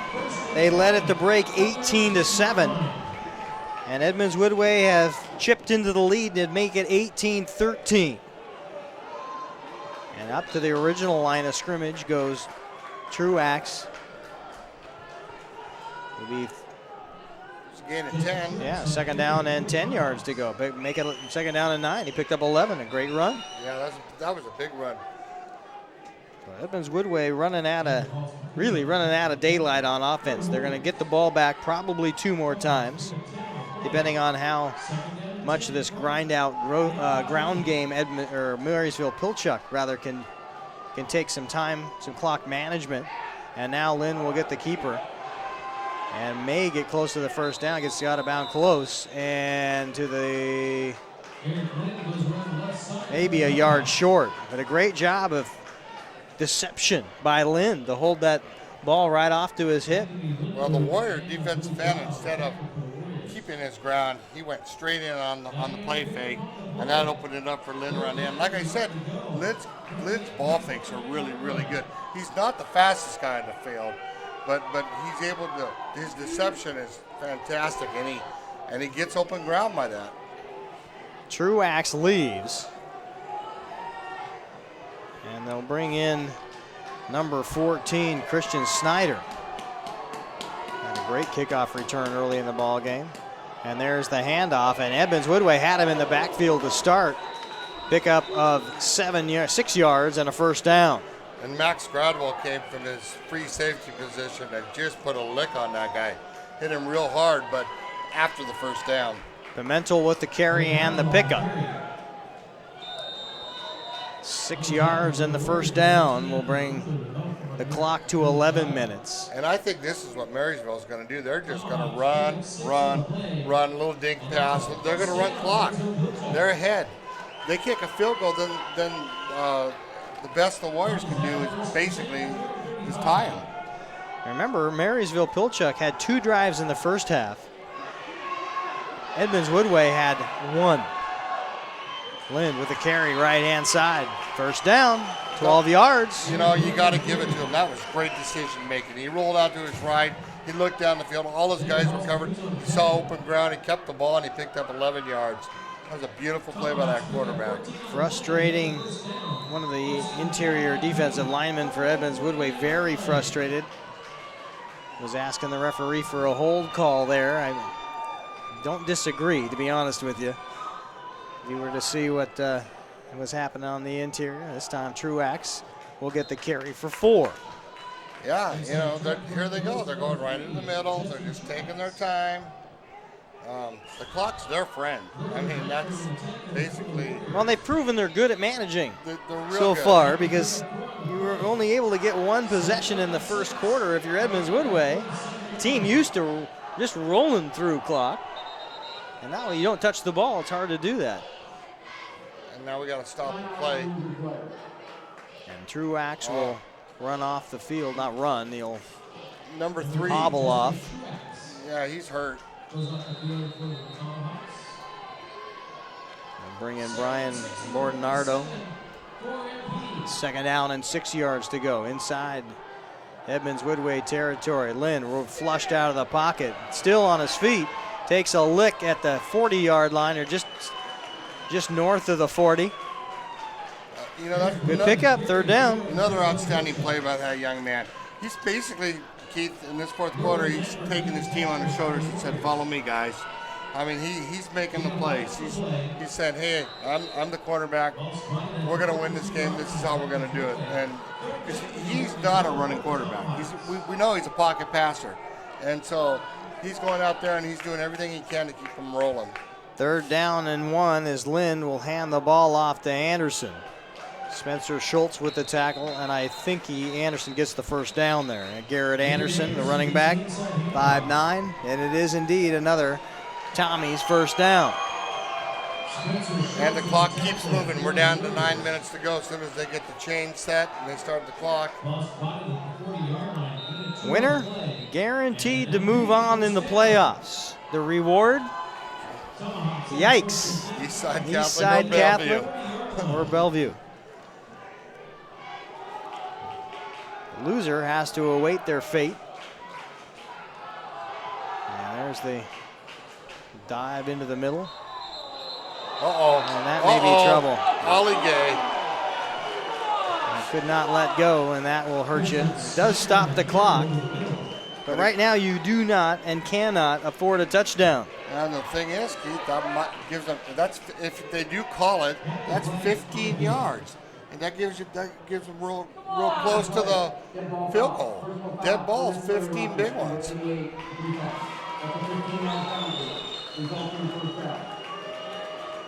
See, that ball's taking them down inside. That'll be almost inside the red zone or near it. Yeah. By the time they mark it off, you're just outside Edmonds Woodway's 20. And a field goal, you got to score a touchdown and go for 2.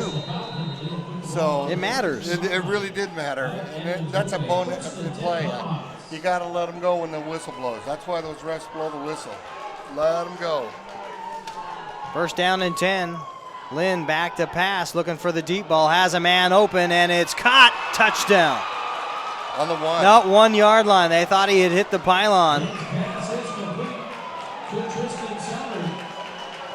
So Southern, once again, the favored receiver, just broke loose from the defensive backs on a flag route. And that was a well-thrown ball. That had this beautiful touch, and he was open, and he made the play.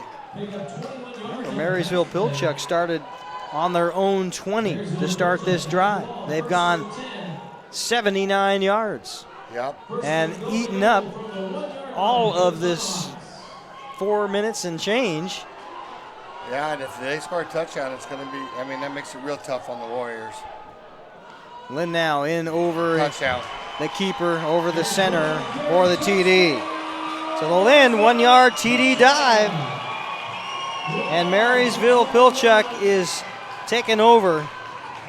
Definitely in the driver's seat right now. 80-yard drive. Mostly via the ground game. We only saw that one last 19-yard strike to Southern from Lynn. Mostly Mr. Lynn and his feet. He had 4 scrambles that turned into plus yardage for him to keep that drive live. And now Warriors Edmonds Woodway drop another infraction in the neutral zone. By far our most popular penalty of the night. By all means, and the only good thing is they're going to decline it because they're not going to benefit. So we'll just run the play over. Start offering the 2-for-1 infractions for Edmonds Woodway. Almost did it again. This time up, and that one is good. Yeah, I wasn't going to say anything, but I saw the hands up. 25-13. Marysville Pilchuck on top of Edmonds Woodway in the 3A number 3 seed playoff game for the seeding into the crossovers. And we'll get a little more into that when we come back on the Sound Live Sports Network. Clogged drain? Other plumbing problems? Call Action Jackson Plumbing for 24-hour service. Owned by a lifetime Edmonds resident and Edmonds Woodway grad, Action Jackson is the drain cleaning specialist. They can unclog most internal drains for only $99 plus tax. Call 425-877-5601 or visit actionjacksonplumbing.com.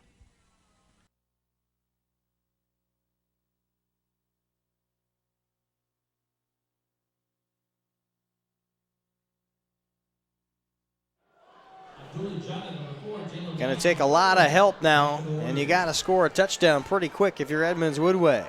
Got at the 15-yard line. And in to the 40, the 50, still on his feet. A little hesitation move, and around the corner, out of bounds. Anthony Lindemood gets close. Thought he had it when he was into the end zone, but the referees will drag it back to the 24-yard line, and a huge play by Anthony Lindemood. But that's, if you're a Warrior fan, that's exactly what you want. That's exactly what you need. Come back now, they can get a quick strike, and they're right back in this thing. Took the ball all the way down to the 24-yard line. That's what the Warriors needed. Isaac Jackson now will set up shop at the 24-yard line. Hand off to Heron, the fullback. Rumbles to the 20. That was a nice play. I mean, and what they're doing is they ran the fullback draw on that play, and they're setting up for their pass. I wouldn't be surprised if we see Mr. Woodard going out. He's on the left side over there. I wouldn't be surprised to see him go to the end zone, and Isaac trying to hit him for a touchdown right now. Do you throw it toward Whitney?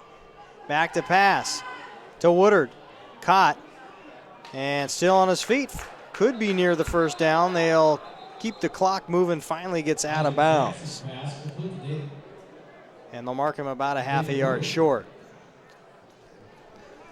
3rd down and 1. And that's what I was thinking they were going to do, throw the ball to Woodard. He's 6'3", and the guy's guarding him's 5'9". As long as you get it to him, he's going to catch it, and he's a strong young man. Under center goes Isaac Jackson. Hand off to Fisher. Spins in, gets some room, gets the first down. Initially hit at the line of scrimmage and just turned his body and rolled forward for positive yardage. One of the good things Grayson does, he does a spin move. He gets hit, he keeps those legs pumping, and he spins, and that's how he gets extra yardage, and that's what he did there. Ball on the 12, so still a chance for a first down near the goal line for Edmonds Woodway if you need to re-rack things.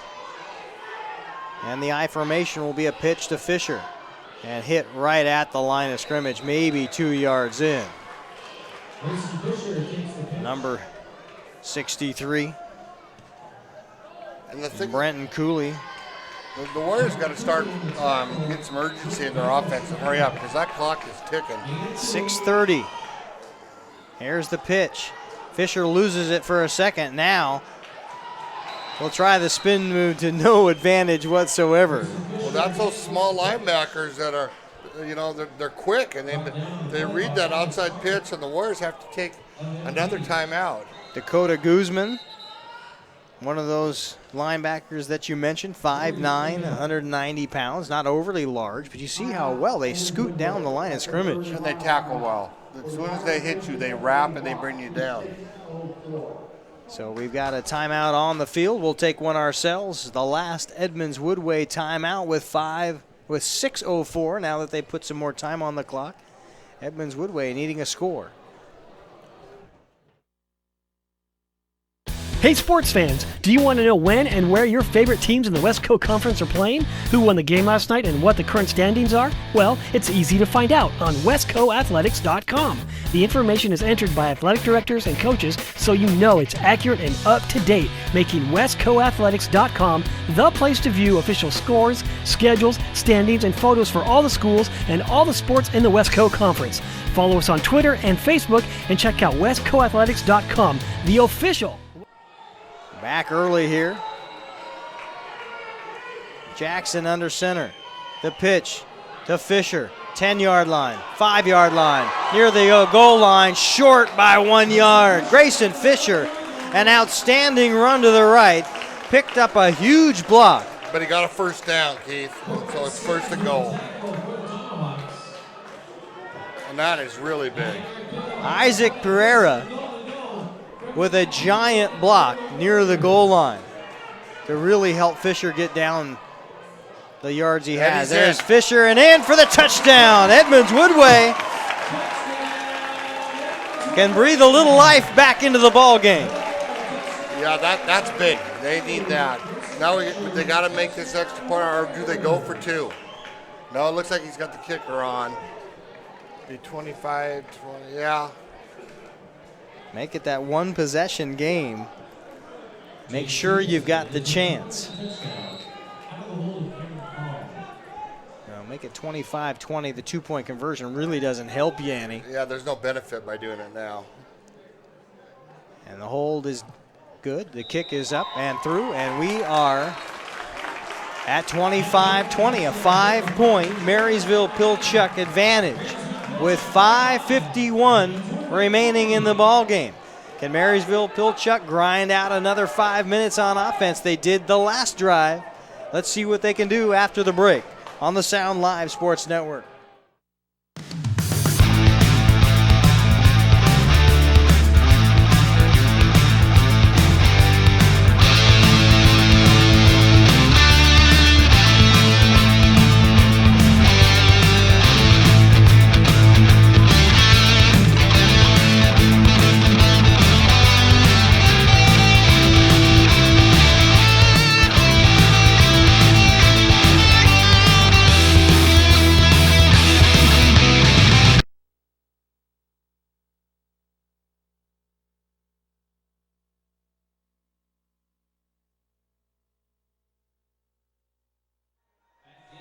Edmonds Woodway now having to try some strategy. They've been doing the little squib kick, but Marysville Pilchuck not confident they're not going to do an onside kick, bringing everybody up to the 50-yard line.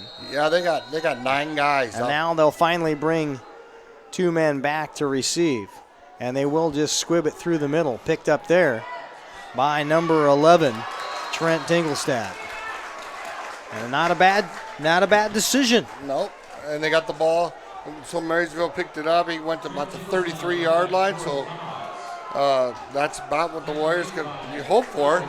So now you got first and goal for Marysville at the 33. I hope not goal, but first and 10. First and 10, yeah. With 5:47 to go. 33-yard line. Edmonds Woodway really needs a stop here. They cannot afford more than a couple first downs, and certainly not allow Marysville Pilchuck within field goal range, because a field goal tagged on to this 5-point lead will put you out of reach. And that's how you start a defensive stand. And you know, first time tonight I see the Warriors defense pumped up. I see them excited. I haven't seen that all night, and I see it right now. Max Gradwell in along with Spencer Schultz on the tackle. Ollie Gay was involved. Abduli Chada was there. They were all there. And look they got some pump. They're moving around. Definitely a lot different body language. Yeah. Asking for some help from the crowd, and they'll get it. On a school night here, a Thursday night at Edmonds District Stadium. Lynn goes under center. Puts Truax in motion. Caught in the backfield. No, not caught in the backfield. Lynn still on his feet, makes a spin move of his own, and down near midfield It's a first down. Edmonds Woodway had the chance at the sack and couldn't bring the big senior quarterback down. And I tell you, there's two things on that. But one is Lynn being able to take the ball and take it on his own and make a beautiful run. The other thing is we had 4 Warriors miss tackles. And right now you cannot miss tackles. You need to wrap up and bring them down. And they kind of gave him extra yardage on that one. 4:40 to go in the ball game. E-Dub down 5 and needs the ball back. Midfield is where the ball is. There's the handoff around the left end. Another missed tackle and out of bounds. It's not that E-Dub is not getting to the ball carrier. That time Reed Whitson in the backfield. But they got to wrap up. They're making a hit, but they're not grabbing their legs and bringing them down. Jacob Carr on the carry.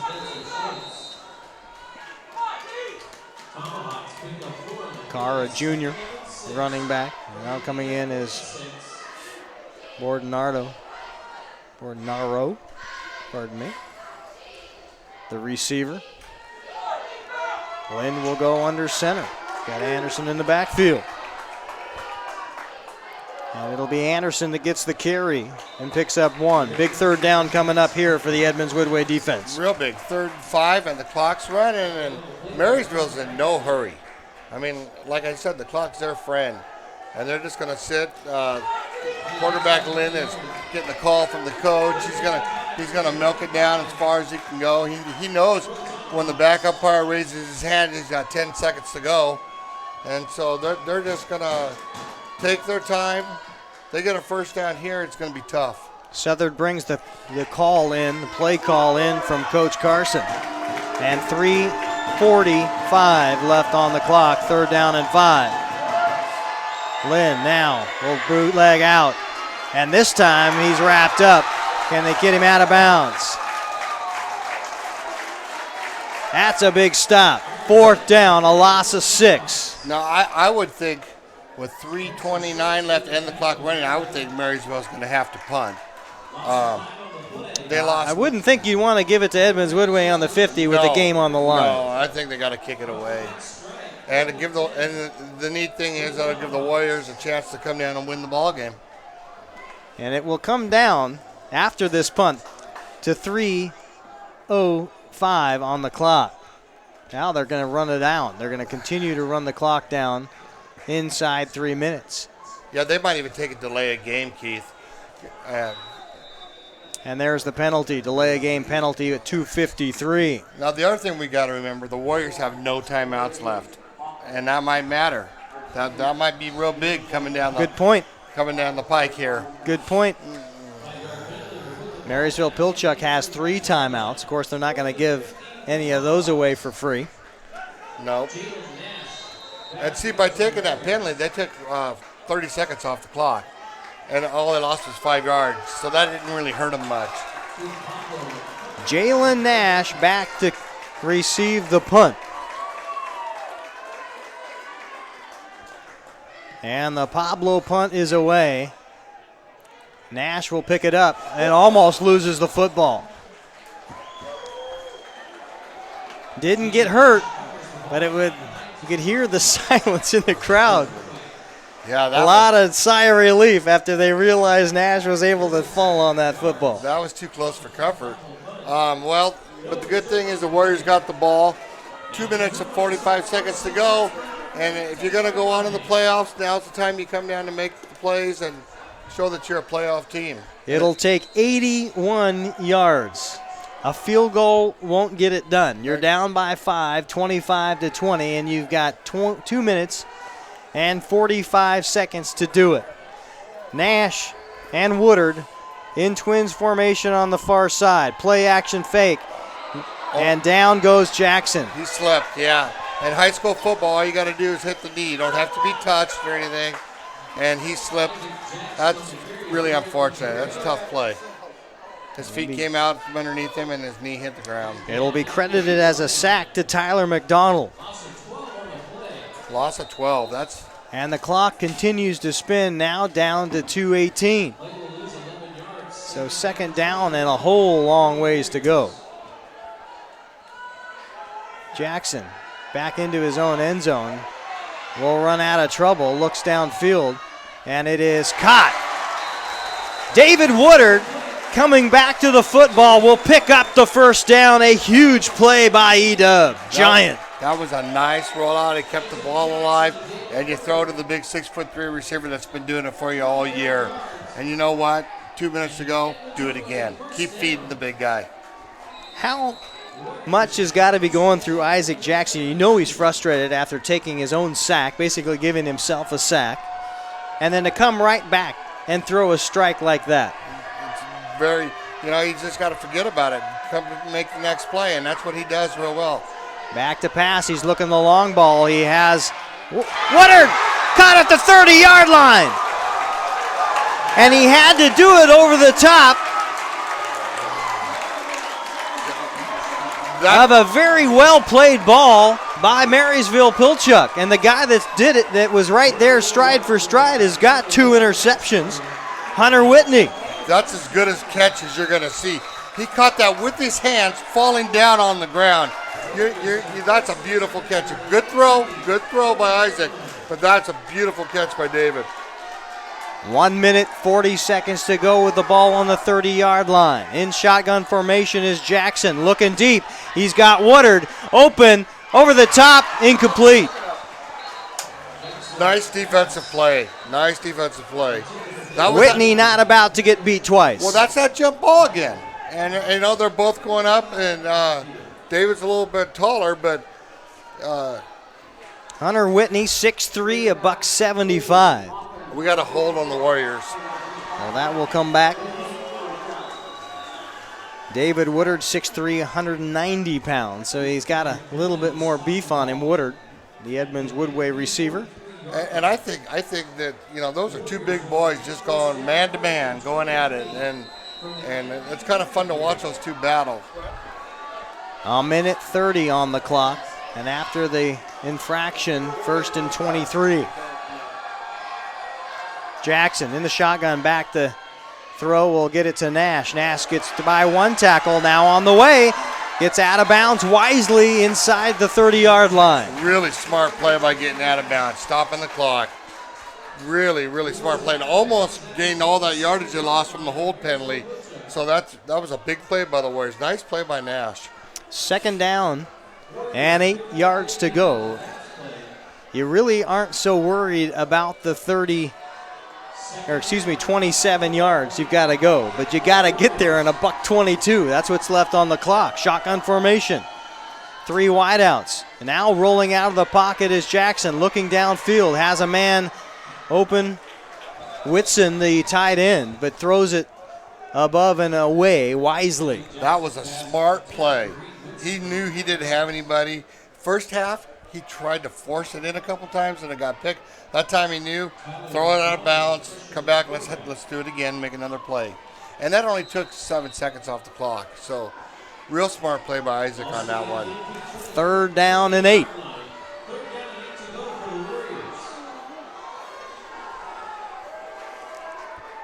Marysville Pilchuck with 3 down linemen defensively. So a 3-4. Now they'll put a 4. So the 4-3. They'll put everybody in the backfield. Jackson back to pass. Trying to go to the home run ball. He's got Woodard open. Touchdown Warriors! Isaac Jackson to David Woodard. Now, hey, go to the sideline. Don't get a stupid penalty. Nice job, you guys, but go be smart. A minute 5 remaining, and Edmonds Woodway fans leap to their feet in jubilation. And it is a 1-point lead awaiting the Stevenson attempt at the PAT. And do you go for 2 here just to try to make the field goal not beat you? I think you do. I think there's not much question. Yeah. And you go to Woodard again. Why not? You got a 6'3" receiver. It's having a heck of a game. Give him the ball. David Woodard on the far side. And now Jalen Nash will come up. And they wisely back Jackson up to make sure that he doesn't get charged and into the pile. Okay. No good. So now you got 1:05 left because the conversion doesn't run the clock. Correct. So you need a real good kick, Warriors. You need your kickoff team to get down on the field to make a play because Marysville just needs a field goal. They don't need a touchdown. David Woodard with his second touchdown of the ball game. 26-25, Edmonds Woodway.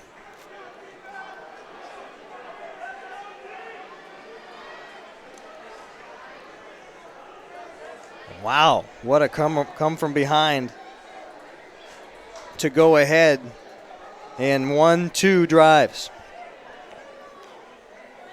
Edmonds Woodway able to get the Grayson Fisher 1-yard dive that made it 25-18. And then the hookup between Isaac Jackson and David Woodard for the go-ahead. So we got one whale of a ball game. It's been a fantastic game. So if Mr. Stevens can really kick it, now's the time to give it a deep, deep kick.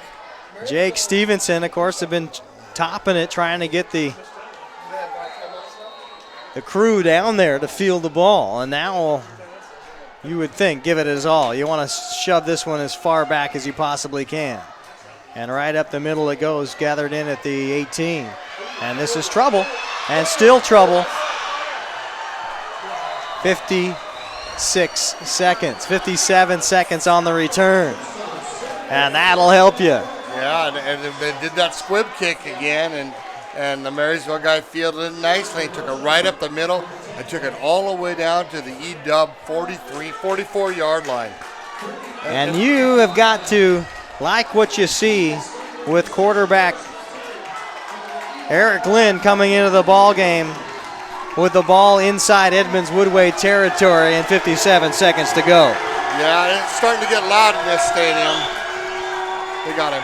Lynn back to pass, bobbled and dropped in the backfield. Hit hard was Lynn. And Max Gradwell blitzed from his safety position, and nobody touched him, and he hit Lynn in the back. And luckily, that ball didn't get intercepted for Marysville. Nice job by Max Gradwell. Abduli Jana also attacking the quarterback in the backfield.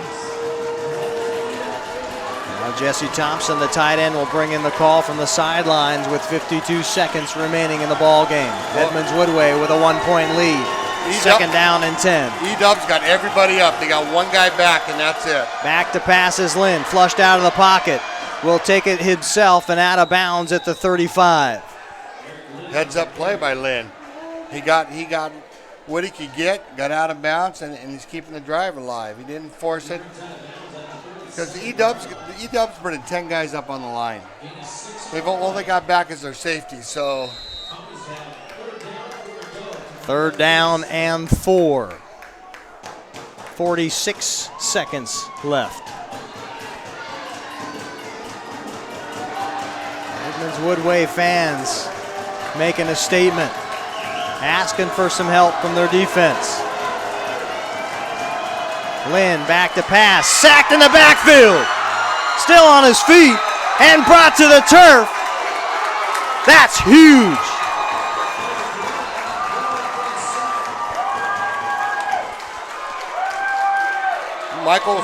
Michael Swires on the sack, credited with the sack, and he had a little help from his friends. But Swires was able to bust a double team and get to the quarterback. Well, that was huge because now he took Marysville out of any chance of field goal range. It's 4th and 12. They're going to have to go for it. They call timeout. Marysville Pilchuck with 2 timeouts remaining, and with 35 seconds to go, you imagine you're going to try a pass downfield and at least get beyond the line to gain. Then you got a timeout. You might be able to get your kicker in a position to try a long one. And they got to get at least 12 yards because it's 4th and 12. So whatever their best 12-yard play is, they got to run it right now. You're drawing it up. You're drawing it up, or it's game time. It's game over. 42 seconds to go. And, of course, really comes down to this one play if you're Edmonds Woodway's defense. You still have some chance on the back end should something happen and Marysville be able to get a first down here. But you'd like to end it right now. You sure would like to end it right now. Here we go. Buckle up. 42 seconds to go. 4th down and 12. Lynn looks to his right in the shotgun formation. Back to pass. Has a man open. No! Incomplete. Whoa, there's flags. Max Gradwall with the hit, but flags all over the place. There's flags going everywhere. And that may be an automatic first down.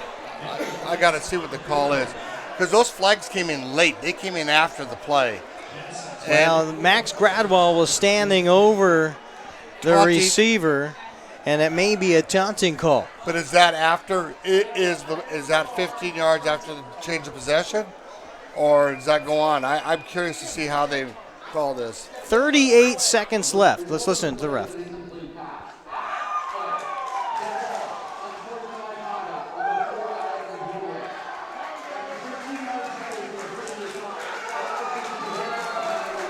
Edmonds Woodway was given the infraction, but after the play was blown dead on the incomplete pass. That's so a big sigh of relief for Edmonds Woodway fans. Yeah, and that's exactly what I thought.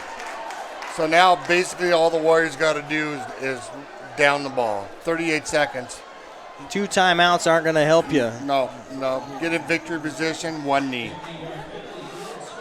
Edmonds Woodway moving on in the crossover game will play either Eastside Catholic or Bellevue most likely. Marysville Pilchuck will have to figure out what happens up north in the Ferndale and Linden situation, and I'm not entirely sure.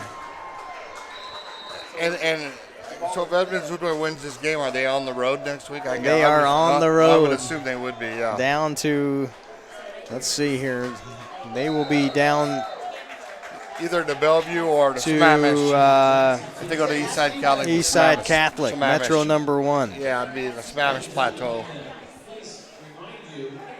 7 o'clock p.m. game, either November 6th or 7th. Just remember, fans, if you're listening and you're going to that game, leave early because traffic is really a bugger getting out there. It's really rough, so leave early. Edmonds Woodway will take the win in dramatic fashion, 26-25, on a last drive hookup between Isaac Jackson and David Woodard. We've seen it all night. We've seen it all season. And it came out with a W. Outstanding game. Just a great high school football game tonight. Both teams played their hearts out. The Warriors came down to their last drive, and they came through. We'll take a break on the Sound Live Sports Network and come back with the post-game show and the Adrenaline Sports Player of the Ball Game when we come back on the Sound Live Sports Network. 26-25, Edmonds Woodway over Marysville Pilchuck.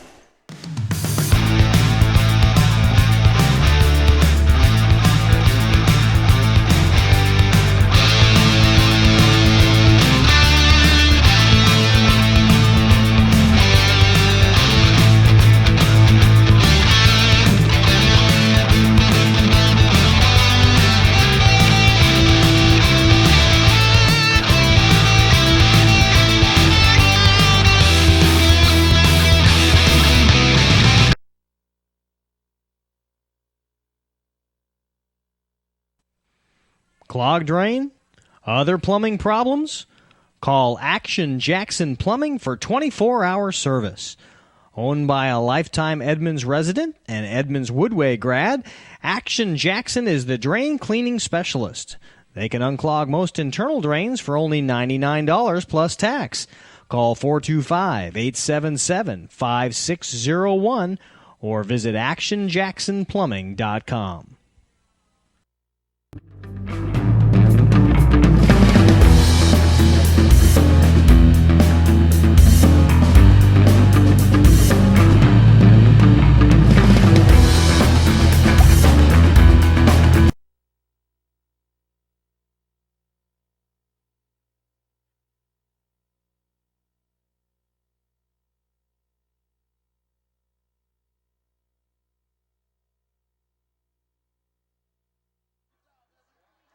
Hey sports fans, do you want to know when and where your favorite teams in the West Coast Conference are playing? Who won the game last night and what the current standings are? Well, it's easy to find out on westcoathletics.com.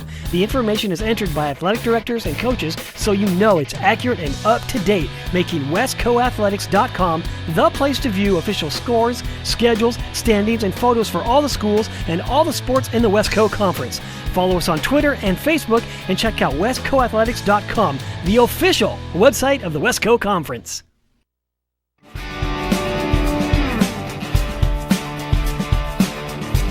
Shoreline Community College and Puget Sound Auto Dealers Association have been recognized internationally for its pioneering in finding a new way to deliver technical training for automotive repair.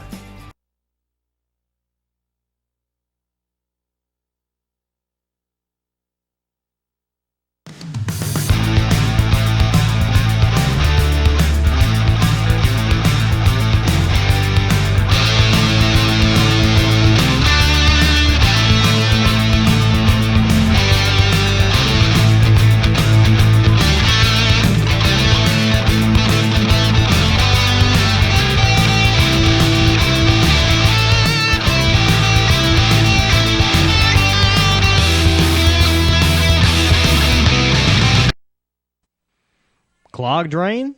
Other plumbing problems? Call Action Jackson Plumbing for 24-hour service. Owned by a lifetime Edmonds resident and Edmonds Woodway grad, Action Jackson is the drain cleaning specialist. They can unclog most internal drains for only $99 plus tax. Call 425-877-5601 or visit actionjacksonplumbing.com.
Welcome back on the Sound Live Sports Network.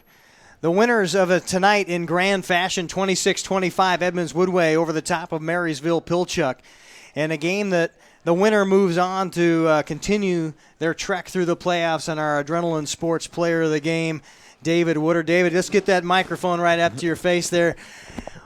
Let's just go right down to it. The final drive of the ball game, you guys know you're down. You've got to score the touchdown. The field goal doesn't do it. What are you talking about on the sideline before you head into that drive? Just to make plays, you know. We just wanted to make plays. That's it. That's pretty much it. Well, the playmaker on that drive and resulted in about 90 yards all by yourself, David Woodard, ended up coming down with a touchdown in the end zone for the go-ahead game winner. You had to go over a pretty good guy, same size, Whitney, the defensive back. You guys were battling all night. Talk a little about that interaction. Which one was that? Whitney, the number 36. Oh, yeah, he was a good player. You know, he was always helping over the top, and, you know, I was trying to beat him the whole night, but I was able to just get a little separation at the end, and that's what helped us win. Did you know the ball was coming your way on that last play? Yeah, for sure. You know, I mean, that's the play we drew up, you know, just flip the spread and, you know, just have me go deep and throw the ball up and see if I can come down with it.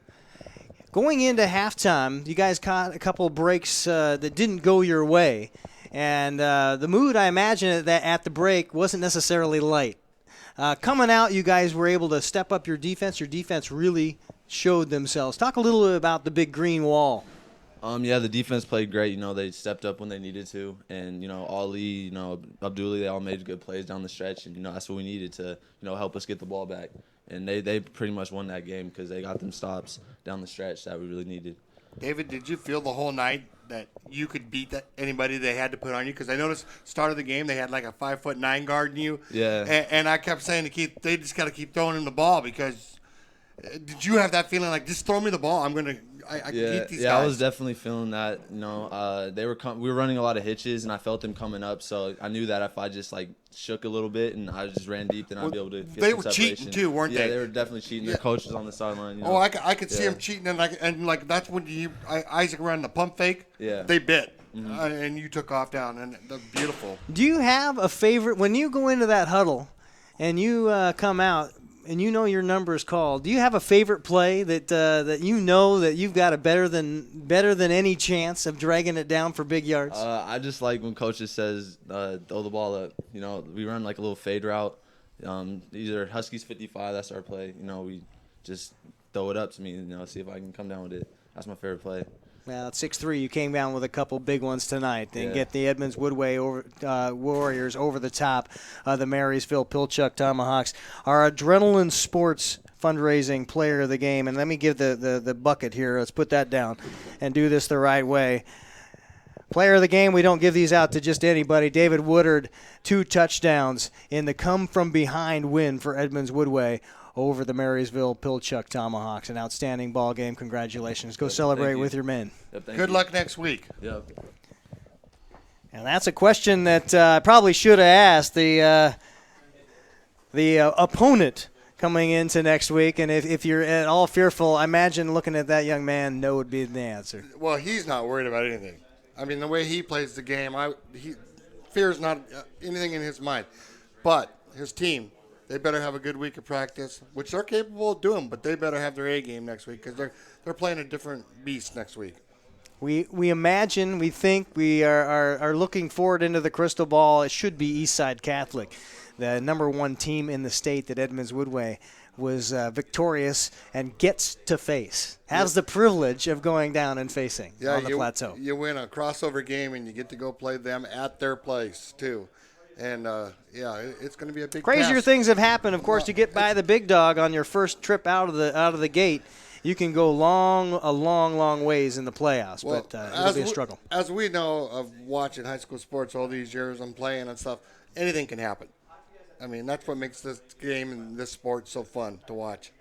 Fun, unless something really bad happens to a really good team and you're on it, right? Edmonds Woodway with the win. We'll say goodnight on the Sound Live Sports Network. Thanks for being a part of our evening. A 26-25 come from behind. And if you're a Warrior fan, a beautiful win. It's one that puts the exclamation mark on a good season. Made their whole season, I'd say. Have a good night. Be well.